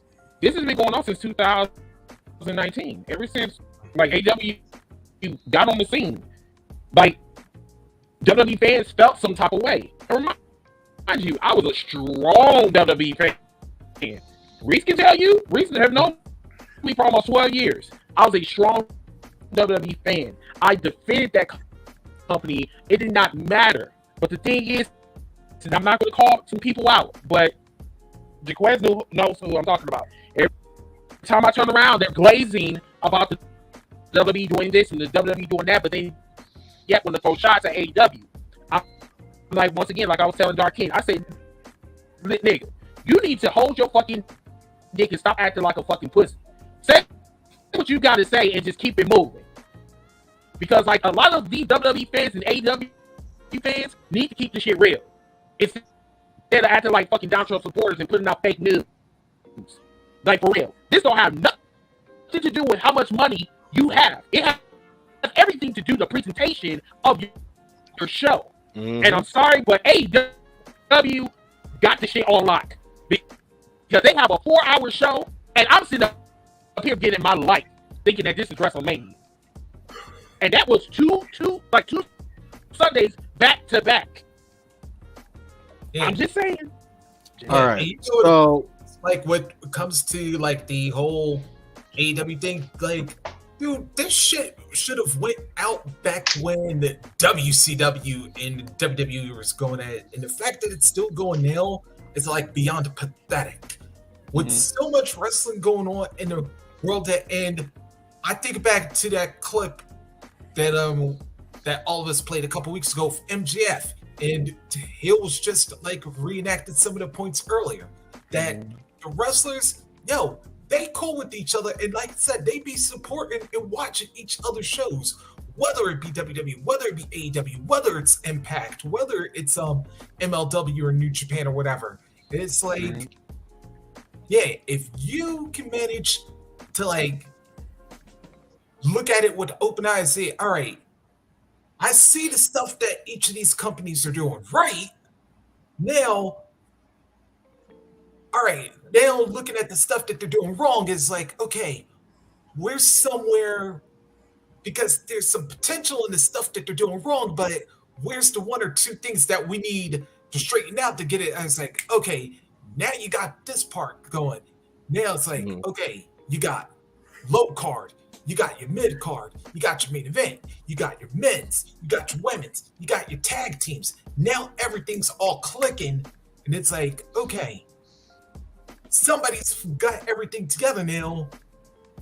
What can we do to help get us? And it's like everybody's feeding it back and forth, and it's like, once, because like I said, the ultimate goal is for everybody to eat. When the mainstream gets going, then like the everybody that's on the next tier, they'll start get going, and then once everybody's clicking, then we're all winning. It don't matter whether you're a fan of one company, whether you're a fan of 10 companies. All right, so just want to get on to just a few little things, and we're going to start talking about the weekly shows. So we do have Wrestle Dream that's coming up October 1st, the Seattle area at Climate Pledge Arena.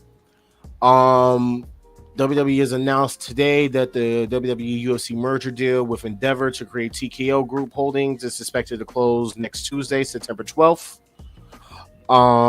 Jim Ross has announced that he is officially cancer-free. Shout out to him. Jade said that that Tony is a phenomenal boss, that she's always in contact with him. Basically goes on to highlight him and what he's done for her, and that she definitely appreciates it. The PWI 500 drops next week. Just a reminder to the criteria of how the rankings are chosen, which people will absolutely skip over or ignore. But the middle of June is usually the starting point. Mid-loss record during the judge period, championships won, quality of the competition, major feuds, impact said wrestler has with their promotion, and overall wrestling ability is what's going to count towards this PWI 500. So please do not get your panties in a bunch once that list comes out. This was just talking more about the Punk and Regal thing, but we already discussed that and how much of a bitch that he is. So, all right. Let's just get into our weekly show highlights real quick. And starting off with SmackDown with John Cena and Jimmy or Jimmy. I think it's Jimmy. How did they spell it? JIMMY? Like 6 M's or something. Yeah, all right. So I think because I didn't think there was anything special back by the control board or whatever. Nothing special about there was this. Nothing special that happened on SmackDown. No, I think this was on. Oh wait, and of course, Solo taking out AJ, and that was for Jimmy because apparently Jimmy interrupted Michin or Mia Yim, as I'm still going to call her. And then we had basically Jimmy returning the favor, I guess, who still wants to be part of the bloodline, I guess. The bloodline for me is just stale. I mean, the bloodline is done. It's over. I don't even know why they even entertaining this shit. Like they're trying to do some storytelling, though. No, it doesn't make sense. I mean, because Jay is on the other fucking show in his life. Jimmy trying to figure out they literally are in reverse. We're trying to figure out Jay is like the popular brother. Like, I'm telling you, 3 years ago, we wouldn't be having this conversation. So going through Payback, I don't remember the order. Let me just double check. The cage match started it again. Oh yeah, it's Becky. So Becky and Trish. We're just gonna get, because we don't have a lot of time, so we're just gonna give everyone a quick rating, 1 through 5. All right, we'll go the Dave Meltzer route. Becky and Trish. 3.5. What'd you say? 3.5. Chris? I'll give it a 3. Reese? 3.75. Hill? You talk about a steel cage match, right? Yeah. Mm-hmm. All right. 5. Okay. I'll give it a solid 4 because the feud is finally done. Yeah, that's like the plus is Zoe hitting Trish with that Z360 afterwards. Yeah, Becky won. Let's see, LA Knight and The Miz. The match itself was a 2. The feud is a 4. All right, Chris. LA Knight is going to suffer. He is definitely going down the Fandango routes. I really feel that he is a flash in the pants because other than his catchphrase, I don't really see anything special about him other than just being a strong mid-carder. But the match itself, I'm sorry, I didn't even pay attention to it, so I'll give it a 1. Oh wow. Reese. Yeah, sorry, this is getting a 2. Heel. I'll say 4.5 because Both of them are equally matched. Both of them are tell a good story. Very not strong, but just good enough. LA Knight, I mean, they build him up in old school way, like in the 90s. That's the match or the feud? I would say the match. I think the match they equally mesh each other. They're kind of like a mirror of themselves. That's what I would say. The feud is great. I think the match is terrible. I'm gonna give the match a 3. Just to be nice, I guess. Rey Mysterio and Austin Theory. I didn't even watch that match. I felt like the match was good, but I feel like the wrong man won the title. So what are you guys giving it? Kit, what do you got? Dude, I got 2.5, man. I really wasn't feeling it. Wow. And Chris, you say you didn't watch it, so Reese? I didn't even watch it, so yeah, too low to rate. Yikes. Yeah. Reese, what you got? 2.25 because but I'm like glad Ray won because like Theory's momentum has been shit since like Cena at WrestleMania. And Hill, what do you got? If Ray would have won, not Ray. If Austin Theory would have won, I give him a 4. But since they give the title to Ray, I give him 3.5, 3.5. Dude, no one cares about Austin Theory. He's hard to care about. Bullshit. Bullshit. I'm sorry. No, Austin Theory and Grayson Waller, they cooking up some shit. I'm sorry. I'll fuck with Austin Theory. They should. The Miz. I would say that. Make them hard to care about. Ask them, add the Miz, and then you have a nice little stable right there. Yeah. Next up, I believe there was Judgment Day and Rhea Ripley. I'm sorry, Judgment Day and the Sami Zayn. Yeah, because after the Grayson Waller effect, yeah. I mean, I can talk about the Waller effect after this match. Oh, okay, so that didn't really matter because all it was is just Jimmy Uso's coming back and he's on Raw. I guess, like, yeah, but whatever. Yeah, Jay was definitely the only relevant part about it. But as far as that tag team title match, 5. Yeah. Right, so you're going 5 stars. Dark Kent, what you got?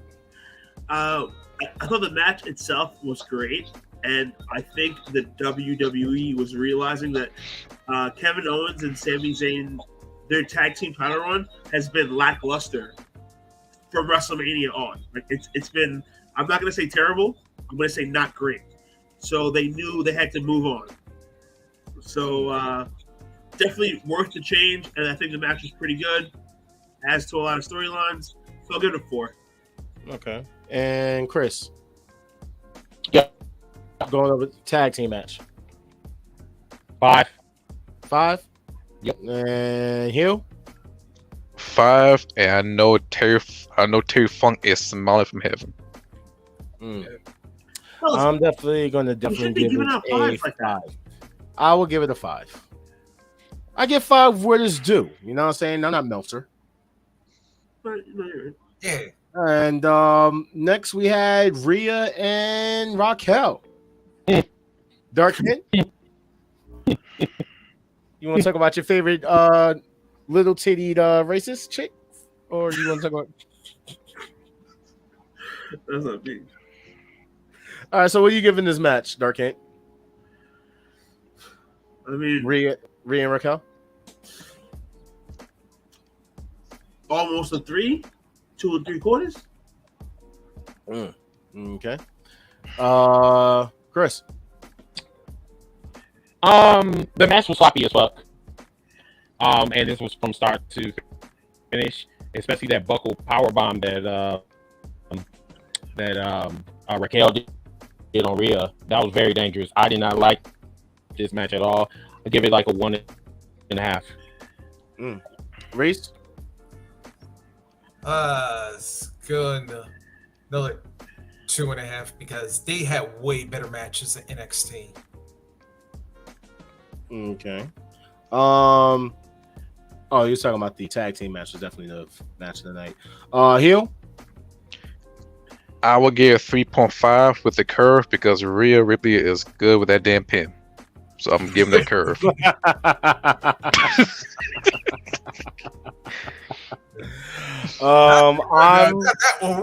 know what we're talking about. I'm not gonna talk. I'm not doing it. I'm not doing it. We done posted enough.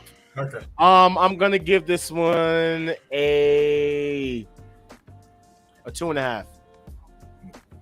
And then for the last match, Nakamura and Seth. Dark Kent. 4.5. Chris. Yeah, 4.5. Rock and Reese. Well, 4.75. Heel. If Nakamura should have won, I give him 5. But the way they ended, it would give me that flashback of Bound for Glory with Austin Aries and Johnny Impact. That's the way he got up. Yeah, he got up just like that. But I give him a 4.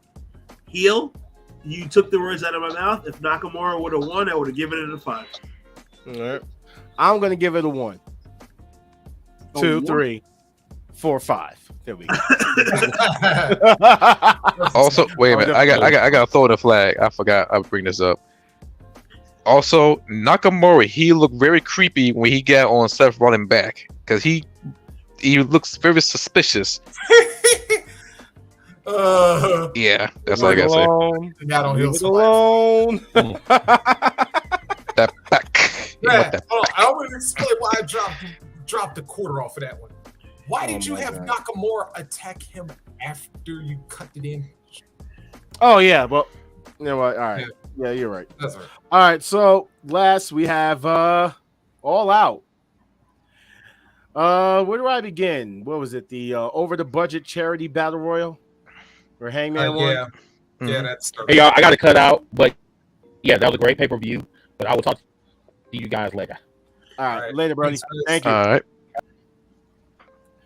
Okay, so we had the over budget pay-per-view. I'm sorry, the over the budget battle royal. Adam Page won.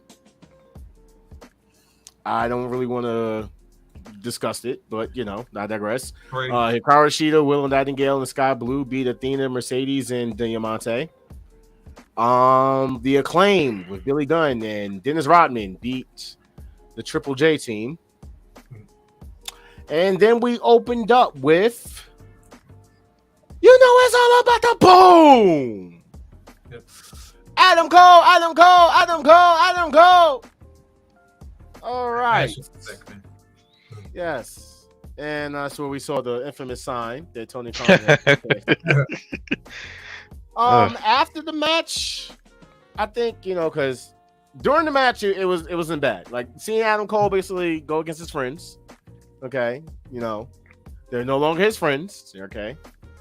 And yeah, they held it down, but everyone's not talking about the match. They're talking about what happened after the match. Yep. And I feel like this man literally sat there for a minute, just looking afterwards because he had flashbacks. Yep. And all of a sudden, he beelines down to the ring. And they get into a whole fucking brawl. You know what I'm saying? A whole fucking brawl. Wow. Storytelling. Long-term storytelling right here. Yep. I can't wait for this. Next, we had Shane Taylor and Samoa Joe, where Samoa Joe won and pissed me off. Because I don't know why Samoa Joe needed to win. But, it's whatever. Well, now we know why Joe needed to win because he's about to face MJF for the world title. But, dude, Shane Taylor's going to have his time. You know what I mean? He's going to be a superstar.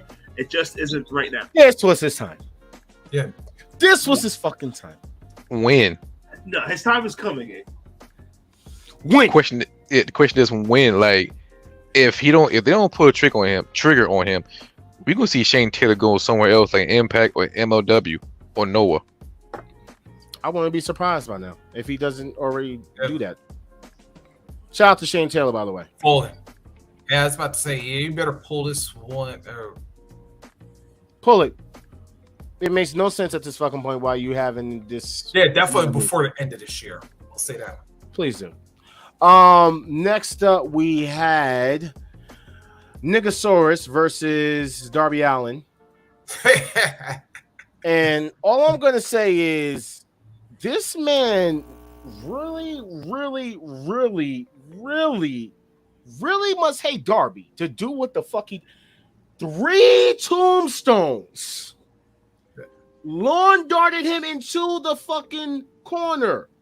And then a King Kong lariat to the back of the dome. Yep. Dude, I was about to say, you know what? I think I think Christian was also mad because, like I said, he wanted to show off for Nick Wayne's mama.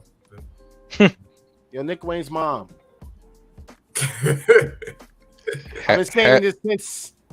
Yeah. I'm trying to be your buddy. Hashtag save the TNT title.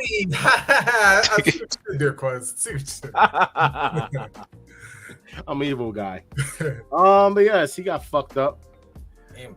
Real bad. I thought he was gonna take a break after, but of course, nope. He pops back up on fucking Wednesday. The whole locker room, or not even the whole locker room, but a couple of people from the locker room came out and chased Christian Luchasaurus away because he was about to get concertoed.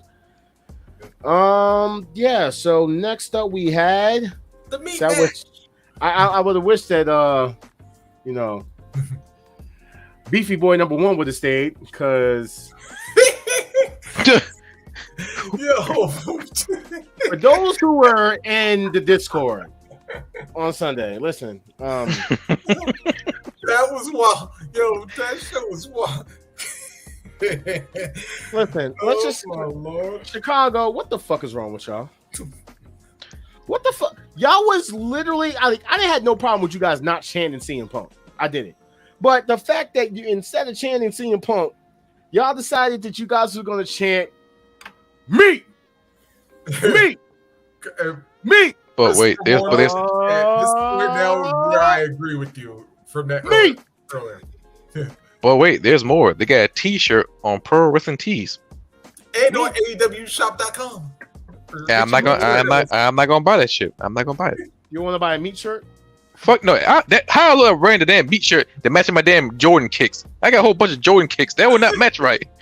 Yeah, I was about to say, you know what? You can say you're Sean Stasiak. I was gonna say that, dude. Sean Stasiak said somewhere like, "Yo, where's my money at, fam?" Meat. Nobody care about that man. He's the original meat. I like Sean Stasiak. He's the WCW Tag Team Champion. Yeah. Me. Holy forever. Holy meat. Holy meat. Smack that meat. Slap that meat. Beat that meat. Beat that meat. I was like, yo, okay, Chicago. At least they didn't say best meat in the world. That don't even sound right. Oh, well, actually, you know what? They should. The fact is that meat forever. Beat that meat because Lana came out. Yeah. For those, Lana came out. You know what I'm saying? She was like in dark meat. And she literally beat some dark meat. Mm. That one was beating on dark meat. Crazy. Again. And then Miro turned his back on her. It's so funny that her Titantron literally said hot and flexible. So we know that this is the hot and flexible wife, CJ Perry, who's now all elite. Hey, but I was about to say, and if you ever saw her in Pitch Perfect, you know that is kind of a truth. Mm-hmm. Or either that, or if you saw her during when she was part of that FSU girls or whatever. Man, listen, meat. Next up, we had Chris Statlander, and do we even care? Wait, that one I gotta give one thing. Yeah, thank you for showing Tony in this one. Yo, shout out to Toni Storm. Her character work is great. Her new gimmick is awesome. She's looking like Tony. I guess. Yeah, but you gotta stop throwing them damn shoes at Renato. No, keep that. That shit's funny. Throwing them damn shoes. It's a part of her character work. True. Throw the John Plot. One of these days, I think she's legit gonna hit her. Like, that, you know what? I think she's gonna win that TBS title with a shoot to the head. hey, the Sherry Martel routine, baby. God rest. Last year, teeth to skin. This year, shoot to head. After that, we had probably the best match of the night. To high heel thoughts. The best match of the night, which will go to final countdown. Daniel Bryan, the Dragon, defeating Ricky. Poor Ricky. Oh, poor Ricky. Yeah, Poor well, Ricky. at least in this instance. But as far as the match itself goes, this was his Stone Cold moment right here. Yeah, dude. So it was. Ricky Starks had a moment this match. He became, his legend just grew. He got over. He didn't win, but he got over. Yep. Yeah. He cut afterwards. Yeah, just as like, hey, don't give me a piece of bread and like call me fat. I want me a full course meal. So bring me some more challenges. Carl Michael X would disapprove of this, but he's not here. It was a great match, great storytelling, and yes, the ending does remind me of WrestleMania 13, and plus it make him look strong. It remind me of Ring of Honor. If you think about it, certain wrestlers who took L in a strong way, it make him more stronger. And plus, the promo he cut, he remind me of his run in the NWA days. So if we get in that one, I'm pretty sure he'd be a main eventer in no time. Okay. Then we had what do we have after that? Oh yeah, the Black Bull Combat Club versus Eddie and don't care. Shibata and Yeah, it's especially since Claudio won. Yeah, don't really care. After that was the shocking match, which was Konosuke beating Kenny. Despite John trying to cheat, I got to give this one a clean win because there's no denying that Konosuke is that man. He is going to be that guy pretty soon. That knee strike. Yes. The Bullet Club Gold versus FTR Bucks. Yes. With them coming out with the Brawl in gear. Yeah. That crowd was so divided. It like 60-40. 60% they support AEW. 40% they're supporting CM Punk. And every time the Young Bucks member or the Young Bucks come out, they get booed. And I even see some fans try to quiet down the other side of fans. But I'm not taking the match away. I mean, the Bullet Club Gold, they killing it. And I do expect them to win the tag team titles from them. Don't know which member that would be, but FTR, Young Bucks get a little bit of trouble, and the Young Bucks got booed the fuck out by 40%. And they won. Shout out to Bullet Club Gold. Guns up. And then the final match, which was Orange Cassidy versus Jon Moxley, who finally defeated Orange Cassidy. And I literally thought that Orange Cassidy was going to take a break. And then he pops back up on Wednesday. I don't understand these fucking people, man. Dude, I thought they should have gave it to Orange Cassidy just because he's on a roll. But they didn't. But Orange Cassidy had a great run, and his run will be like remembered for being awesome. So good for Orange Cassidy. Let's see what Moxley does with the belt. He didn't need the belt for the game.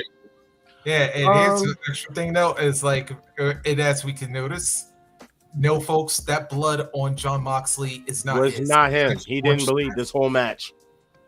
Yeah, that ass. I know. So see, folks, it is possible. There are times Jon Moxley does not bleed during his matches. Crazy. The question is, can he keep it? Because we know he didn't bleed in his WWE. So there's only two things I'm going to talk about because we definitely run out of time. But Raw, Jey Uso getting confronted by Sammy, getting hugged, walking to the back, Drew McIntyre and fucking McRiddle or whatever they go by or whatever, lost the match, blame Jey Uso. We ended up getting this match later on, JD versus Sammy, and of course, we know the results. We also later on found out that apparently there's going to be a trade in order to bring Jey Uso to Raw, meaning that they had to send somebody to SmackDown. I think we kind of already know where this might be going, and this is the most corniest fucking way about doing this ever. Yeah, Pierce's tie wasn't a dead giveaway. Yeah, like literally, like you fucking dumbass. And fine finish story, hopefully. Yeah. Now we had the Nakamura and Shinsuke exchange, and for some reason, this weird ass finger in the booty hole ass motherfucker Ricochet decided he was going to come out and help Seth. Now we got a match between Seth and between Nakamura and Rico Booty, and well, Booty. Wow. Ended up getting disqualified and basically having Seth come out and help him. Then we had this match. This is probably the best fucking women's match that they had on Raw in a very long fucking time. Then we discovered that JD McDonough has given Damian Priest a brand new Money in the Bank briefcase. Oh my god, crazy! I've seen better on Instagram. Somebody made a much better version of that briefcase. Yeah, I'm pretty sure. We had Dominic trying to basically recruit Jey Uso. Yeah. No, whatever. Yeah, it was okay. And we just get into what we need to talk about. This match right here. Phenomenal fucking match. Phenomenal match. I mean, the back and forth. Gable really sold me. I literally thought that he was going to be the one to beat him at one point, but everything prevailed. Gunther won, and as you can see, he made the kids cry. And for that, I say, fuck them kids. Fuck them kids. Fuck them. All right. Congratulations, General. WWE loves making kids cry. 1, 2. Jey Uso as a single is a huge. He's over, dude. Yep. I love this image right here that we are seeing right now. All these Intercontinental shit does. As far as Dynamite, I can literally speed through this because not much happened that I cared about other than Orange Cassidy came out, so he's always going to show up. He beat the shit out of AR Fox. This right here was not that shocking to me that they're going to end up breaking up. And then we get to this right here, where he literally said that you probably heard my music, I thought it was an ice cream truck. And then he said the last time I had to do anything with an ice cream truck, I was being the biggest star on the other company's network, which is crazy. I love this whole exchange between these two. I also like how the fact that I don't have the picture, but Adam Cole came running out right away when it came to what he did to MJF's neck. But when Samoa Joe basically fucked up Roderick Strong, he came after the fact. So long-term story building. Wait, do I have it here? I do. There you go. As you can see, perfect symmetry right there, so you can see. And he literally came out same time it was going on. He came out afterwards. The story makes itself. Roddy ended up winning his match. And, of course, he's going to be going against Darby Allin, who beat Nick Wayne. Chris Statlander and Emi Sakura probably put on the best women's match for the TBS title that they've had in a very long time. However, the only thing that people are talking about right now is this man's fucking promo. Oh my god, that's opportunity after opportunity after opportunity. If I got as many opportunities as you, I would have been the first African American AEW champion. Where's the lie? He was spitting. He ain't bullshitting. Not one bit. I'm rooting for this man. I'm done. Yeah. I'm done helping out Hangman. Back in the day, I would defend for this man from promo to in ring, but that one right there is hard. It's extremely hard, and they made Hangman look like a bitch. I'm sorry, they made him look like a bitch, and that damn it, Swerve gonna be a champion. If ain't the world champion, it's gonna be AEW International title or TNT. It's one of threes. Yeah, but no, please stop dancing. No, I love it. Swerve when I drive, swerve when I drive. But not that damn lady. I had to, you know what I'm saying? Like, I love it. I fucking love it. Nah, it's the greatest fucking thing that happened to Swerve. I like this. I like the song, but I hate the song because "Swerve When I Drive" sounds like I'm getting a DWI. Don't swerve when you drive. But damn, get it. But I love Swerve. I love the push he's getting right now. You love Swerve. You love driving. Hey, you could be doing other things there, Kent. Why you swerve? Man, never mind. Never mind. You shouldn't be swerving while you're driving. Anyway, he doesn't get it. Leave it alone.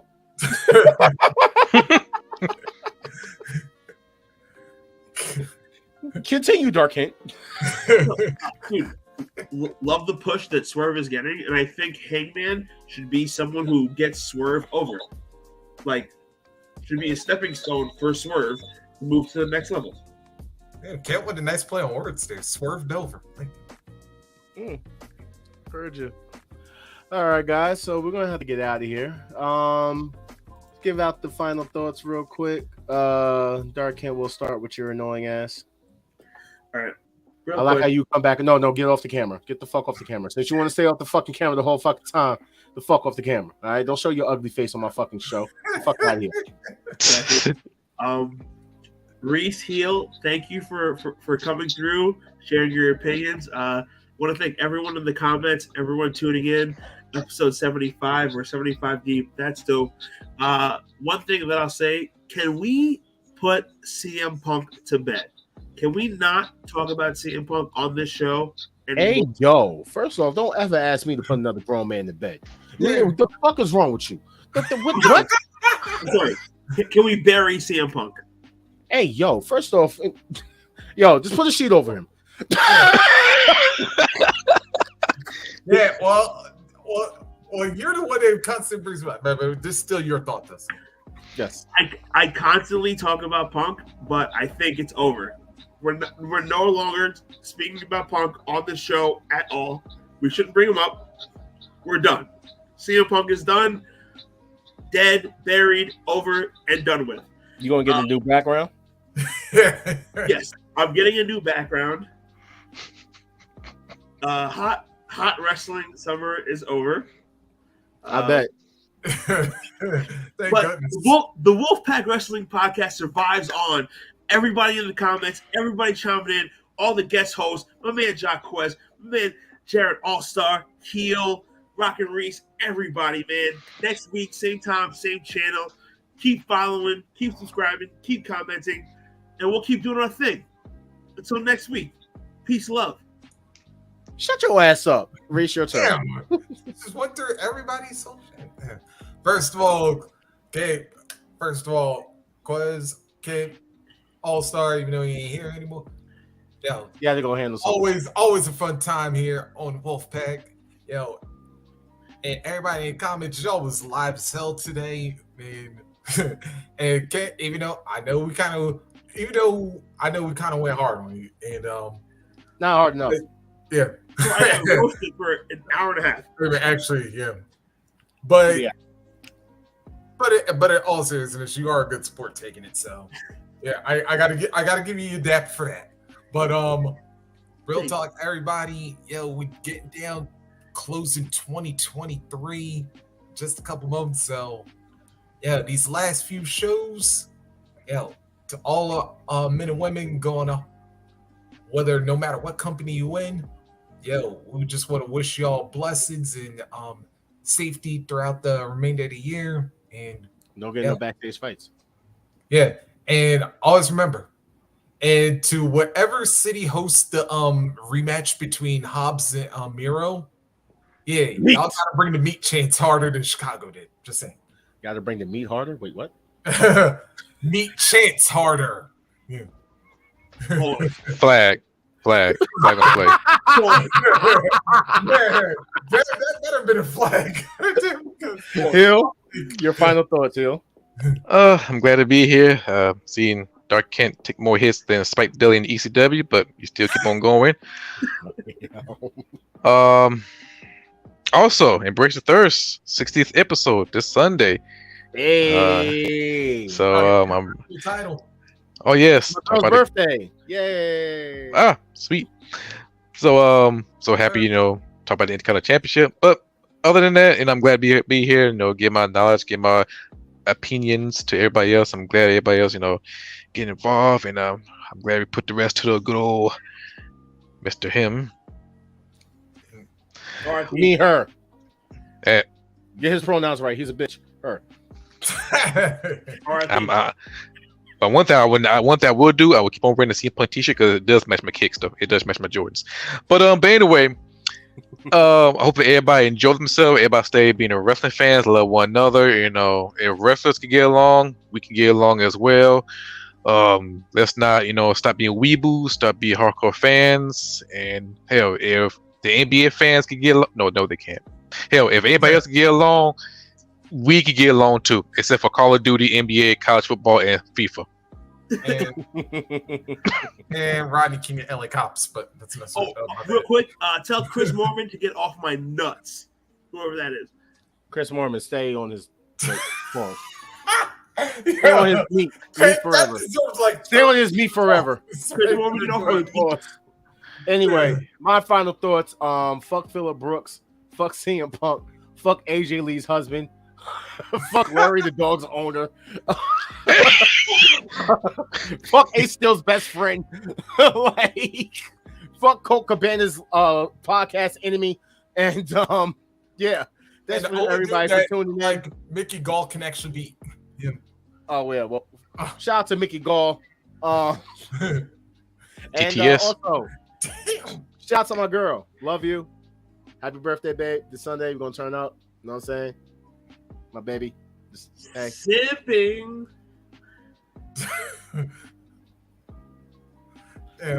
Darkin, look in my eyes. What do you see? A sip ass nigga. 3 other niggas that has a J-O-B. And what about E-M to the P? I'm working. The U-N-K is out of here, you see. You want to go there with me? What did I start? Don't forget the T to skin. What did I start? Ever since I dropped that damn bar at the top of my segment, I knew Quest had something in the back of his mind. Okay, don't play with me. I'm a rapper too. Not just all-star. All right, guys. Shout out to everybody. See you guys next week. Make sure you guys subscribe to the channel. Click the link in the video description. Or if you want, you can just take a little screenshot of this. Scan the code. You know what I'm saying? You get punked out because he got paid back. Now he's out of a job. Just want to let you know very well under the CM Punk fans, this is the last image you're going to see of CM Punk. All right, this last image. Gone. All right, so without further ado. If you want to throw suggestions to Kent's new background, yeah, just I don't know. Just whatever you guys decide. Make it Jack Perry. Nah, he gonna put up Cody Rhodes, the Martin Luther King portrait of Cody Rhodes. Pretty much. Don't put that one back up. No. I will kick you off the show. All right, guys. Oh, really? Okay, Invasion. Off the show. Oh, okay. Never mind. Take it back. Peace, y'all. Peace. Okay, bye.